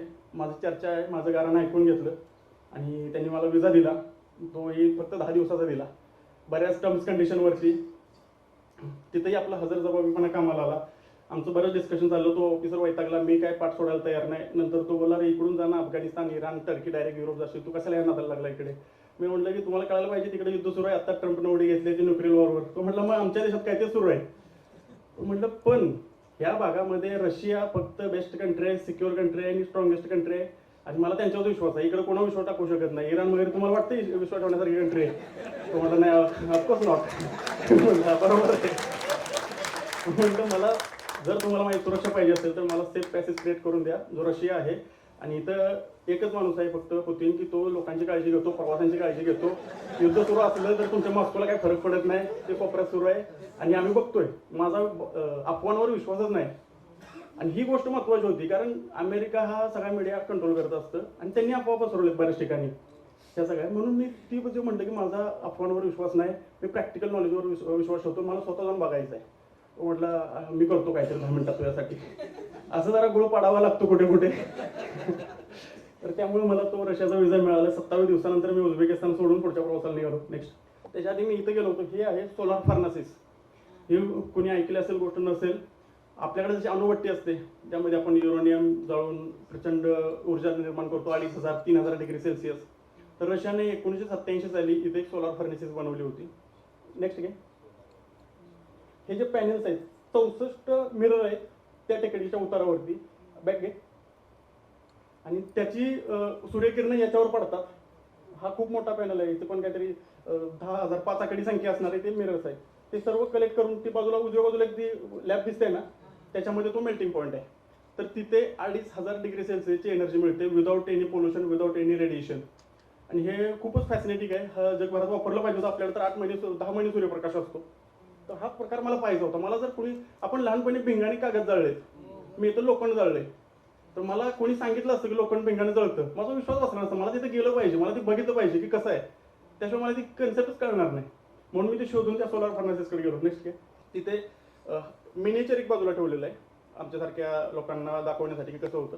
तर तिथे 2,500 डिग्री सेल्सिअस ऊर्जा उत्पन्न होते आणि आपलं काय म्हणतो लोखंडाची पट्टी आपण त्या मेल्टिंग पॉईंटला घेतली की फ्रॅक्शन ऑफ सेकंडला जळते. म्हणजे असं वेळ पण घ्यावा लागत नाही. जसं आपण कागद पेटवायला वेळ लागत होता, इथे जसं आपण तो पॉईंट टच करतो, कारण लोखंडाचा मेल्टिंग पॉईंट 1000 आहे आणि हा 25 डिग्री सेल्सिअस 2500 डिग्री सेल्सिअस असल्यामुळे फ्रॅक्शन ऑफ सेकंड तुमचं लोखंड जळून जातं. आम्ही कॉइन जाळे बरेच प्रयोग केले तिथे. नेक्स्ट सो खूपच इंटरेस्टिंग गोष्ट होती ती. 1957 साली स्पुटनिक नावाचं, आता जे काय आहेत सिनियर माझ्यापेक्षा जास्त सिनियर, तर कारण 57 साली ती खूपच 20 वर्ष न्यूज चालू होती. रशियानं सॅटेलाइट सोडलं, कोल्ड वॉर होतं अमेरिकेसोबत आणि ती खूप न्यूज होती. मला खूप लेट कळालं ते असं घडलं होतं ते. पण मला तिथं जायचं होतं की स्पुटनिक तो शब्द ते इंटरेस्टिंग होता की कसं भारी नाव आहे स्पुटनिक. आणि तो 57 साली सोडलेला आहे. ती जागा होती बायकानूर कॉस्मोडोम सेंटर, ती कझाकिस्तानच्या सेंटरमध्ये होती. अजूनही ती रशिया कंट्रोलमध्ये आहे. आता ती कझाकिस्तान देश वेगळा जरी झाला तर त्या जागेवर रशियन आर्मी आणि रशियाची टेरिटरी आहे. तो मला पूर्ण आत जाता नाही आलं, पण त्यांच्या गेटवरती गेलो आणि इथून हा तो सॅटेलाइट सोडला की मला ती जागा बघायची होती की कुठून हे प्रयोग केले गेलेले आहेत त्या काळात एवढे. तो प्रवासाचा उद्देश हाच होता की असे ठिकाण बघायचे की मला पुन्हा जाता येणार नाही. मी पुन्हा कधीही कझाकिस्तानला फ्लाईटने गेलो तर कॅब करून मी इकडे जाऊ शकत नाही. तर हे असं खूप सुंदर ठिकाण होतं. प्रचंड वाळवंट आहे आजूबाजूला, दूरवर काहीच नाही तिथे. तिथं पोहोचणं पण खूप डिफिकल्ट होतं. पण गुगल लावून शोधत गेलो मी, एक दिवस घालवला. त्यानंतर पुढे पोहोचलो मी अरल समुद्र, जगातला एकमेव समुद्र आहे तो आटला आणि तोही माणसाच्या चुकीमुळे. तर ही second largest salt water body होती या पृथ्वीवरची. आणि 1970-80च्या दशकामध्ये रशियन गव्हर्नमेंट, त्यावेळी USSR होतं, सोव्हिएत युनियन, तर त्यांनी उझबेकिस्तान कझाकिस्तान ही जे टेरिटरी प्रोव्हिन्सेस होते त्यांना टार्गेट दिलं की कापूस उत्पन्न काढायचं. त्यासाठी तुम्हाला इरिगेशन वगैरे देतो. तर सिरदर्या, अमुदर्या नावाच्या नद्या होत्या, त्याचं पाणी अडवलं आणि इरिगेशन केलं. आणि या समुद्राचा तो मोठा मेजर सोर्स होता. समुद्र आटला. म्हणजे आता 30 वर्षापूर्वीचे लोक सांगतात की आम्ही इथे मासेमारी हे आमचं जीवन होतं आणि आज आता ते वाळवंट झाले पूर्ण. हे दिसते मिठाची चादर. तर तिथे हा समुद्र आटलेला आहे पूर्ण. तुम्ही गुगलवरती सर्च करा. तर आपण मी 2 मिनिटात विषय संपवतो. खूप इंटरेस्टिंग आहे. समुद्र आटल्यानंतर काय होतं हे मला कुणी किती सांगितलं, किती फोटो पहिले मला समजणार नाही. माझी थोडी बुद्धी पात्रताच नाही की ती इमेजिन करेल. म्हणजे मला तिथे गेलंच पाहिजे. मग गेलो तिथे. तर नेक्स्ट आहे गुगल फोटो आहे. तर अशी मोठमोठी जहाजं वाळवंटात अडकून पडलेले. कारण समुद्र आटला, तिथली जीवनशैली बदलली, लोकांचे व्यवसाय बदलले, लाईफस्टाईल बदलली. विचार करा कोकणातला समुद्र आणखी 100 किलोमीटर आत गेलाय, तर ह्या किनाऱ्याच्या लोकांची अवस्था काय होईल, त्यांचं पूर्ण लाईफस्टाईल चेंज होईल. तर तो प्रकार तिथे घडलेला आहे 30 वर्षामध्ये इतक्या वेगात. ते अजूनही लोक सांगतात की म्हातारी माणसं आहेत, ते म्हणतात की आम्ही या समुद्रात होतो, आता इथे वाळवंट झालेलं आहे, मासे मारलेत आम्ही व्यापार केला, या किनाऱ्यावरून त्या किनाऱ्या आम्ही जहाज घेऊन गेलोय. पोर्ट पण होतं. ह्याच्या पाठीमागे पोर्टचे एवढे सगळे दाखवू शकत नाही मी एवढ्या कमी वेळात. तिथं मी असं रुईन झालेलं पोर्ट बघितले, सगळं माळरान पुन्हा असं. आणि क्षितिज लाईन बघा, तुम्हाला वाटेल की आपण आत्ताच असं थोडं गेलो की ढगात जाऊ. आणि एकटाच रस्त्यावर ढगात नाही बघत नाही. नेक्स्ट तर असे काही मध्ये रस्ते लागत होते. टुंड्रा प्रदेश ऐकला असेल, गवताळ प्रदेश, टुंड्रा प्रदेश. हा टुंड्रा प्रदेश सगळे गवताळ होते. ते मशीनने कापून आता त्याचे ठोकळे बनवून ठेवलेले आहेत. मग असे उंटांचे कळप कुठे ऊन खात पडलेले असायचे. आणि फायनली मग मी रशियामध्ये एंट्री केली. रशियाची एंट्री ही 30 मिनिटात झालेली. 47 कंट्री फिरलोय. सगळ्यात स्मूथेस्ट आणि फास्टेस्ट एंट्री रशिया. आणि रशियाबद्दलच खूप ऐकलं होतं की युरोपियन लोकांनी, आपल्या लोकांनी गेलं नाही लेटेस्ट, त्यामुळे सगळ्या युरोपियन लोकांची गप्पा मारत होतो. 1 दिवस लागतो पूर्ण. जर तुमच्याकडे ड्रोन असेल तर 3-4 तास ॲडिशनल तुमच्या सर्व शूट वगैरे चेक केलं जातं. तुमचं तिथे फॉर्म भरून घेतले जातात. हॅरेसमेंट होते, ह्युमिलेशन होतं, असं बरंच सांगितलं गेलं मला. मी पूर्ण मानसिक तयारी करून गेलो, खाणं पिणं साहित्य घेऊन, की आता आपल्याला 1 दिवस जाणार आहे. बॉर्डरला गेलो, ट्रकची लाईन होती. तिथे उझबेक आणि कझाकिस्तानचे ट्रक्स वगैरे असतात, तर त्यांचं काही पासपोर्ट आणि फक्त स्टॅम्प मारायचं आहे. सो अचानक त्याच्या पुढे इंडियन पासपोर्ट आला. सिक्युरिटीने इमिग्रेशनला फोन केला की इंडियन पासपोर्ट विथ व्हिजा. तर त्यांच्या भाषेत बोलला, मला कळालं. त्याने सांगितलं डायरेक्ट आत पाठवून दे. मी आत गेलो, लाईनमधूनच त्याला समजलं की हा इंडियन आहे, तोच असणार आहे केस. मला बाजूने घेतलं, एक हातात चिठ्ठी दिली. इमिग्रेशन फॉर्म असतो तो 4-5 ओळीचा, तो लिहिला. पुन्हा लाईनमध्ये उभं राहिला. पुन्हा त्याने आवाज दिला की तू इकडे ये, तुझ्यासाठी लाईन नाही, कारण तुझ्याकडे इंडियन पासपोर्ट आहे. सिरियसली मला पहिल्यांदा इंडियन पासपोर्टमुळे मला तिथे खूप इज्जत मिळाली. तो 2 स्टॅम्पचा जो आवाज असतो खट इमिग्रेशनला, त्यातून आपण मुक्तता झाली वाई सगळ्याच्यातून. ती इमिजिएटच 5 मिनिटात. आणि त्यानंतर सिक्युरिटी चेक असतं, ड्रोन वगैरे काय. तो मग सिक्युरिटी गार्ड माझ्याशी गप्पा मारत होता. फक्त हा ओके ओपन केलं, हा ठीक आहे. माझ्यावर ड्रोन होता, काही चेक केलं नाही. 35व्या मिनिटात मी एक्झिट करून पूर्ण कझाकिस्तान एक्झिट झाल्यानंतर, कझाकिस्तान एक्झिट करायला मला 3-4 तास लागले होते. हे सगळं कस्टम क्लिअरन्स हे सर्व. रशियामध्ये मी बॉर्डरला आलो आणि रशियाच्या भूमीवर पोहोचलो फक्त 35 मिनिटात. आणि 47 देश फिरलोय. सगळ्यात फास्टेस्ट आणि विदाउट एनी हॅसल एकमेव बॉर्डर होती. नेक्स्ट, ज्याबद्दल खूपच ऐकलं होतं अफवा, म्हणून मी अफवा विश्वास ठेवतो नाही, जाऊन बघतो. रशियामध्ये ओरेनबर्गला पहिले एंट्री केलं, पहिलं टाउन होतं माझं. आणि तिथून उत्तरेला एक ओराल पर्वतरांग आहे आणि ओराल नदी.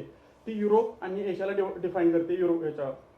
रशियामध्ये, कारण रशियाचा अर्धा भाग युरोपमध्ये, अर्धा भाग एशियामध्ये. पण त्याची बॉर्डर आहे ओराल माउंटन रेंज, ओराल नदी, आणि त्याच्या पुढे वोल्गा रिव्हर लागते.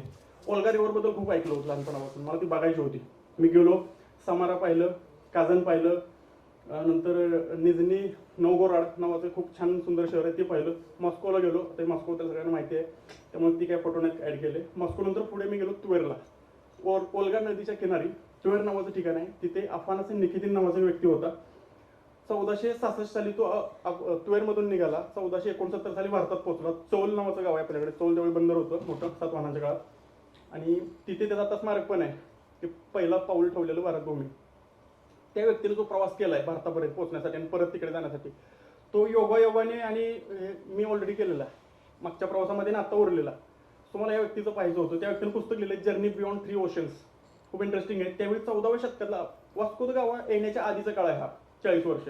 आपण म्हणतो वास्को द गामाने युरोपियन पहिला आला, किंवा त्याने समुद्री वाहता शोध लावला, समुद्र रस्त्यात शोध लावला. तर हा व्यक्ती पहिला युरोपियन.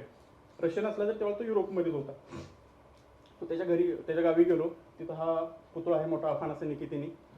तिथे गेलो, पाहिलं. त्याची माहिती तर मला खूपच होती, मी त्याबद्दल 2 तास बोलू शकतो एवढा. त्याचं पुस्तक पण वाचलं आणि त्याचा प्रवास पण वाचला, त्याच्यासोबत काय काय घडलं भारतात. त्याने तो बिदरला गेला होता, जुन्नरला गेला होता, जुन्नरबद्दल लिहिलेलं आहे. तर त्यामुळे तुम्ही जरी धावता आढावा घेतला गुगलवरती तरी खूप इंटरेस्टिंग माहिती मिळेल अफानासिन निकितीनी. नेक्स्ट, आणि हे त्या पुस्तकामध्ये या व्यक्तीबद्दल पण लिहिलं होतं. सो मी त्या लेखिकेला पुस्तकाचा फोटो काढून पाठवला, की तुमचं पुस्तक आता अफानासिन निकितीनीच्या चरणावर पोहोचलेलं आहे. त्यांना खूप मजा आली. नेक्स्ट, सो पुन्हा सेंट पीटर्सबर्ग, खूप सुंदर शहर. मी आजपर्यंत पाहिलेल्या शहरांपैकी सर्वात सुंदर शहर सेंट पीटर्सबर्ग. खूप ब्युटिफुल आहे, हिस्टॉरिकल आहे, आयलँड्स आहेत वेगवेगळे. आणि ते असे लंडन ब्रिज असा ओपन होतो तसा हे रात्री 1 ते पहाटे 5 पर्यंत बरेच ओपन होतात बोटीसाठी. आणि त्यावेळी ते आयलँड सगळे लॉक होतात. सो मी 2 वाजता पोहोचलो होतो सिटीमध्ये माझ्याच मस्तीमुळे. त्यामुळे मला हॉटेल मिळालं नाही कुठे. पूर्ण रात्र मी शहरामध्ये फिरत होतो, वाट दिसेल तिकडे. कारण काय करणार, हॉटेल भेटत नाही आहे, सर्व हॉटेल बंद. जे काही महाग हॉटेल आहेत 30,000 पर नाईट, त्यांच्यावर 24 आवर रिसेप्शन विथ इंग्लिश स्पीकिंग, पण ते मला परवडत नव्हतं. मग सकाळी 9 वाजता हॉटेल ओपन झाले, मग गेलो मी. मग पुन्हा फॉरेनसाठी काही हॉटेलचे रिस्ट्रिक्शन्स होते. मला दुपारी 2ला हॉटेल मिळालं. म्हणजे 24 तास मी सिटीमध्ये वाट दिसेल तिकडे फिरत होतो. त्यामुळे हे सिटी मी खूपच जवळून पाहिली. हा युरोपमधला सर्वात उंच टॉवर, युरोपमधला. पूर्ण युरोपमध्ये एवढा उंच नाही आहे. सेंट पीटर्सबर्ग टॉवर बोलतात, सेंट पीटर्सबर्गमध्येच आहे. नेक्स्ट, तिथेच मला एका कुठल्या तरी संस्थेनं सर्टिफिकेट दिलं. अवॉर्ड तिथेच, म्हणजे अवॉर्ड अंशुमन आहे ना, उधर अवॉर्ड द्या, तसा प्रकार घडला की गेल्याच माझ्या हातात अवॉर्ड दिला त्यांनी. त्यामुळे अवॉर्ड वगैरे म्हणायला लागले काही लोक. अपडेट इकडे घेत होता. हा फोटो लंडन टाइम्स लंडनमध्ये दुसऱ्या पेजवरती पूर्ण पान भरून बातमी होती. आणि त्याच्यामध्ये हा सगळ्यात मोठा फोटो होता, की असाचा भारतीय बायकरची बाईक चोरी झाली. हा फोटो होता. नेक्स्ट, आणि फायनली मी आलो युरोपमध्ये, लाटविया. छान मोटर होती, तिथं फोटो वगैरे काढले. युरोपमध्ये एंट्री झाली आणि पहिल्यांदा गाडी समुद्र उल्लंघनासाठी सज्ज झाली. तल्लीन टू हेल्सिंकी, बाल्टिक कंट्रीमध्ये होतो. बाल्टिक सी पार करण्यासाठी 2.5 तासाची फेरी मी इस्टोनियामधून घेतली. तिथून रिगाला गेलो, लाटविया पाहिलं, तिथं बाईकचं सर्व्हिसिंग केलं केटीएममध्ये जाऊन. त्यानंतर इस्टोनियामध्ये आलो. ताल्लीन नावाचं शहर आहे, खूप सुंदर आहे, ते पाहिलं. आणि तिथून फेरी घेतली आणि मी गेलो हेल्सिंकीला, स्कॅन्डिनेव्हियन कंट्रीज, फिनलँड. तर स्कॅन्डिनेव्हिया खूप सुंदर भाग आहे, आजपर्यंत पाहिलेला खूप मजेदार आहे. मी गेलो होतो 12 दिवसासाठी. माझा पूर्ण विजा संपेपर्यंत मी तिकडेच होतो. स्कॅन्डिनेव्हिया खूप सुंदर आहे. तर असे फुलाचे वगैरे असायचे. आणि हे आर्टिक सर्कल, विषुववृत्त, कर्कवृत्त आणि आर्टिक वृत्त. तर हे मी विषुववृत्त अजून पाहिलेलं नाही आहे, कारण मी अजून इतक्या दक्षिणेला गेलो नाही. आता आफ्रिकेला जाताना मी इक्वेडोरला जाईल तिथे. तर मी कर्कवृत्तवरती गेलोय, आपलं हे अहमदाबादमधून जातोय, ते गुणामध्ये पण आहे MP मध्ये. तर मी आर्टिक वृत्त पार केल्यानंतर जो भाग आहे तिथे समरमध्ये रात्रच होत नाही. मी ऐकलं होतं रात्रीचा सूर्य, म्हणजे माझ्या डोक्यात काय की अंधार पडलेला असतो आणि आता सूर्य म्हणजे एक तारा आहे, तर एक असा ब्राईट तारा असेल त्याला सूर्य म्हणत असेल, तर रात्री सूर्य असा दिसत असेल. तर या आर्टिकच्या पुढे रात्रच पडली नाही. 15 दिवस मी रात्र पाहिली नव्हती. त्या भागात असे हा मूर्स आहे, रेंडियर्स नाही. मला नंतर कळलं हा मूर्स नावाचा प्राणी आहे. अतिशय बेंडोक असतो आणि हा खूप ताकदवान आहे. याला कळत नाही का गेंड्यासारखं की तो धडक देतो, रस्त्यावर पळतो, गाड्यांना धडक देतो. ह्याच्यापासून लांब राहायचं सल्ला दिला होता मला. पण मला रेंडियर आणि हा मूर्स ओळखता आला नाही. हा बारका मूर्स आहे. मोठा मूर्स जरा आणखी मजबूत असतो गव्यासारखा. तर हा असा माझा परपंच होता. चटणी महत्वाची आहे. तुम्ही जर मागचा प्रवास असेल तर चटणीचा तुम्हाला चांगला संबंध असेल तर ती चटणी आहे. तेल, चटणी, कांदा वगैरे असं मस्त भात, अशा प्रकारचं माझं कधी कधी जेवण असायचं. एकदम सुखासुखी कुठेतरी का बाईक लावणे, टेंट लावणे, जेवण बनवणे, शांतता. आणि फिनलँड ही अतिशय विरळ लोकसंख्या. माणसंच नाही तिकडे, औषधाला माणूस मिळणार नाही असा प्रकार. नेक्स्ट असा फोडणीचा भात बनायचा. इकडे गाडी कपडे सुकत टाकले, टेंट, म्हणजे असं सुंदर दृश्य असायचं सकाळी. सकाळ म्हणजे काय, उठलं की सकाळ, कारण रात्रच होत नव्हती तिथे. मी झोपलो की रात्र, मी उठलो की सकाळ. नेक्स्ट मग हे असे कधी कधी फिश वगैरे मिळतात सुपर मार्केटमध्ये, मग ते फिश करायचे. आणि हे मूर्स असे रस्त्यावर मिळाले. ते खूप फिनलँड, स्कॅन्डिनेव्हियन कंट्री आणि बाईकवरती फिरणे हे कॉम्बिनेशन मस्त, एकदम अतिशय सुंदर आयुष्याचा दिवस होते. रस्त्यावरून जायचं, कुठे गाडी थांबवायची, अतिशय सुंदर परिसर, रात्रच नाहीये. नेक्स्ट मी हा जवळपास आर्क्टिक समुद्राजवळ आलो होतो. आता इथून पुढे काहीच अंतरावरती नॉर्डकॅप होतं की जे पृथ्वीचं मानवी वस्ती किंवा माणूस जाऊ शकतो असं सर्वात उत्तरेकडचं टोक, नॉर्डकॅप. नेक्स्ट तिथे हा ऊन खात पडला होता, हा रेंडियर, हा बारकात रेंडियर आणि असेच मोठे ते मूर्स. नेक्स्ट ते व्हाईट कलरचे असे त्यांची व्हरायटी पण होती.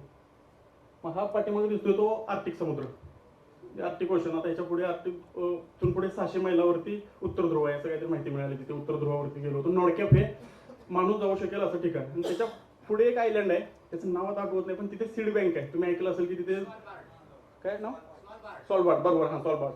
तर तिथे फ्लाईटला जाता येतं परमिशन वगैरे घेऊन. तर तिथे बरेच सगळे ह्याचे बी एका ह्याच्यामध्ये कॅप्सूलमध्ये पुरून ठेवलेले आहेत. ती जर हिच्या गोळी वगैरे झाली आणि पुन्हा नवीन काय आलं तर त्यांना काहीतरी मूग डाळ वगैरे मिळावे त्यांना.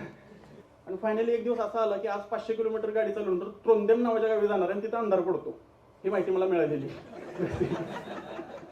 आणि रात्री 12-1 ला मला अंधार दिसायला लागल्यानंतर मला कळालं की माणसाच्या आयुष्यात अंधाराची किंमत आहे. आज रात्र पडणार आहे, अंधाराची किंमत आहे. तिथे असे सुंदर, नॉर्वे खूप सुंदर आहे. नॉर्वेमध्ये टेंट लावून, टेंटचं कल्चर पण खूप छान आहे. काय डिस्टर्ब नाही, कुठे टेंट लावा, सुंदर जागा, पाणी वगैरे. माझ्याकडे सगळं किचन विचन असल्यामुळे आणि खूप महाग, त्यामुळे असंही हॉटेलमध्ये राहायची माझ्या पण नाही, परवडणारही नाही. आणि मिडनाईट सन बघण्यासाठी काही लोक अशा हॉटेलमध्ये राहतात की त्याला वरती ग्लास असते आणि ती खूप, जसं ग्लास असेल तर ते अजून महागडं. टेंटच स्वस्त नाही का मग, ते असे काय टेंट ओपन केला की ओपनच सर्व. आणि प्रवासच एवढा खडतर होता की उजेड असो काही असो, पडलं की झोप लागणार.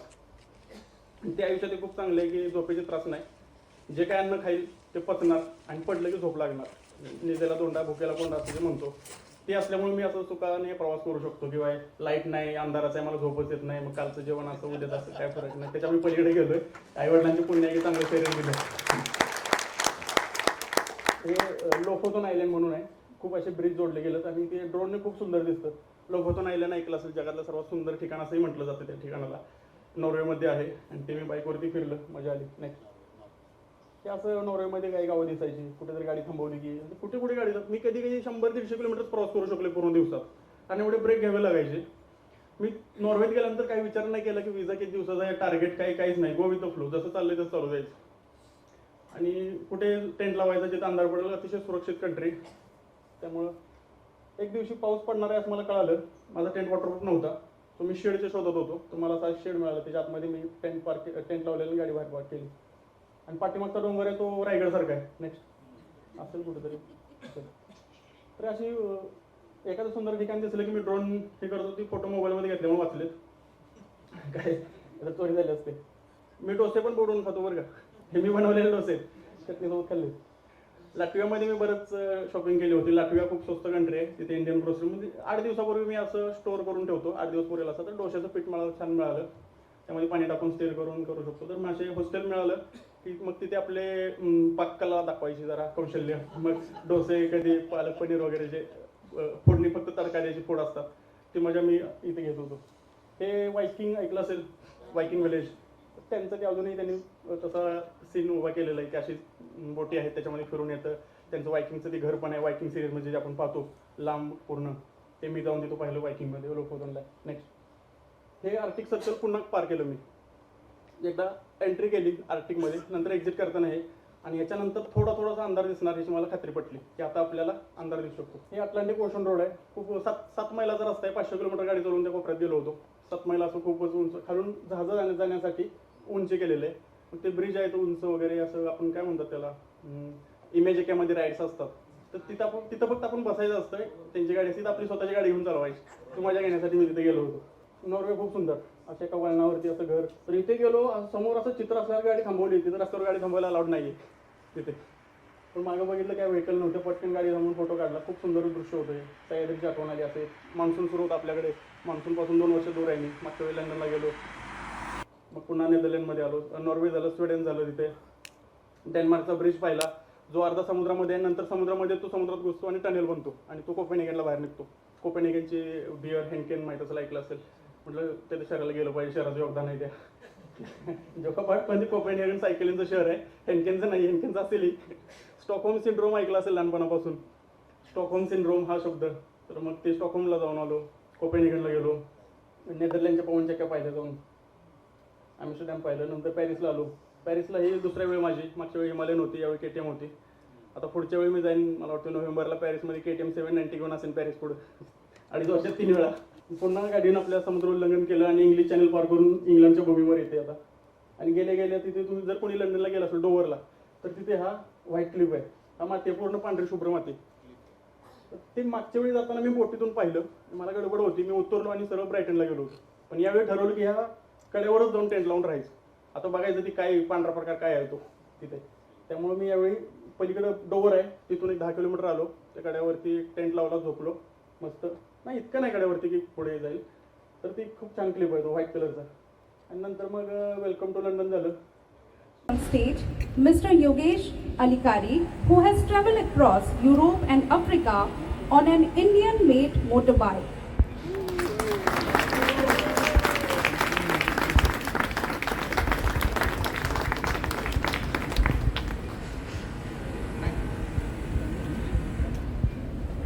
Thank you, sir. 14 ऑगस्टला गेलो आणि 15 ऑगस्टला डायरेक्ट मला स्टेजवर घेऊन 15 ऑगस्ट होता. हे आहेत ते भारताचे हाय कमिशनर तिथले लंडनमधले आठवले साहेब आहेत, आणि मी आहे तिकडे. त्यांनी मला असं वेलकम वगैरे केलं. पण त्यांनी सांगायला पाहिजे होतं की जरा सावध, वेलकम टू इंडिया. नेक्स्ट काय म्हटलं,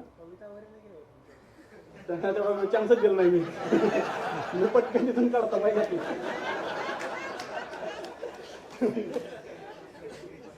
तर ही इंग्लंडमध्ये खूप सुंदर जागा होती, असे टेंट वगैरे लावायचे खूप.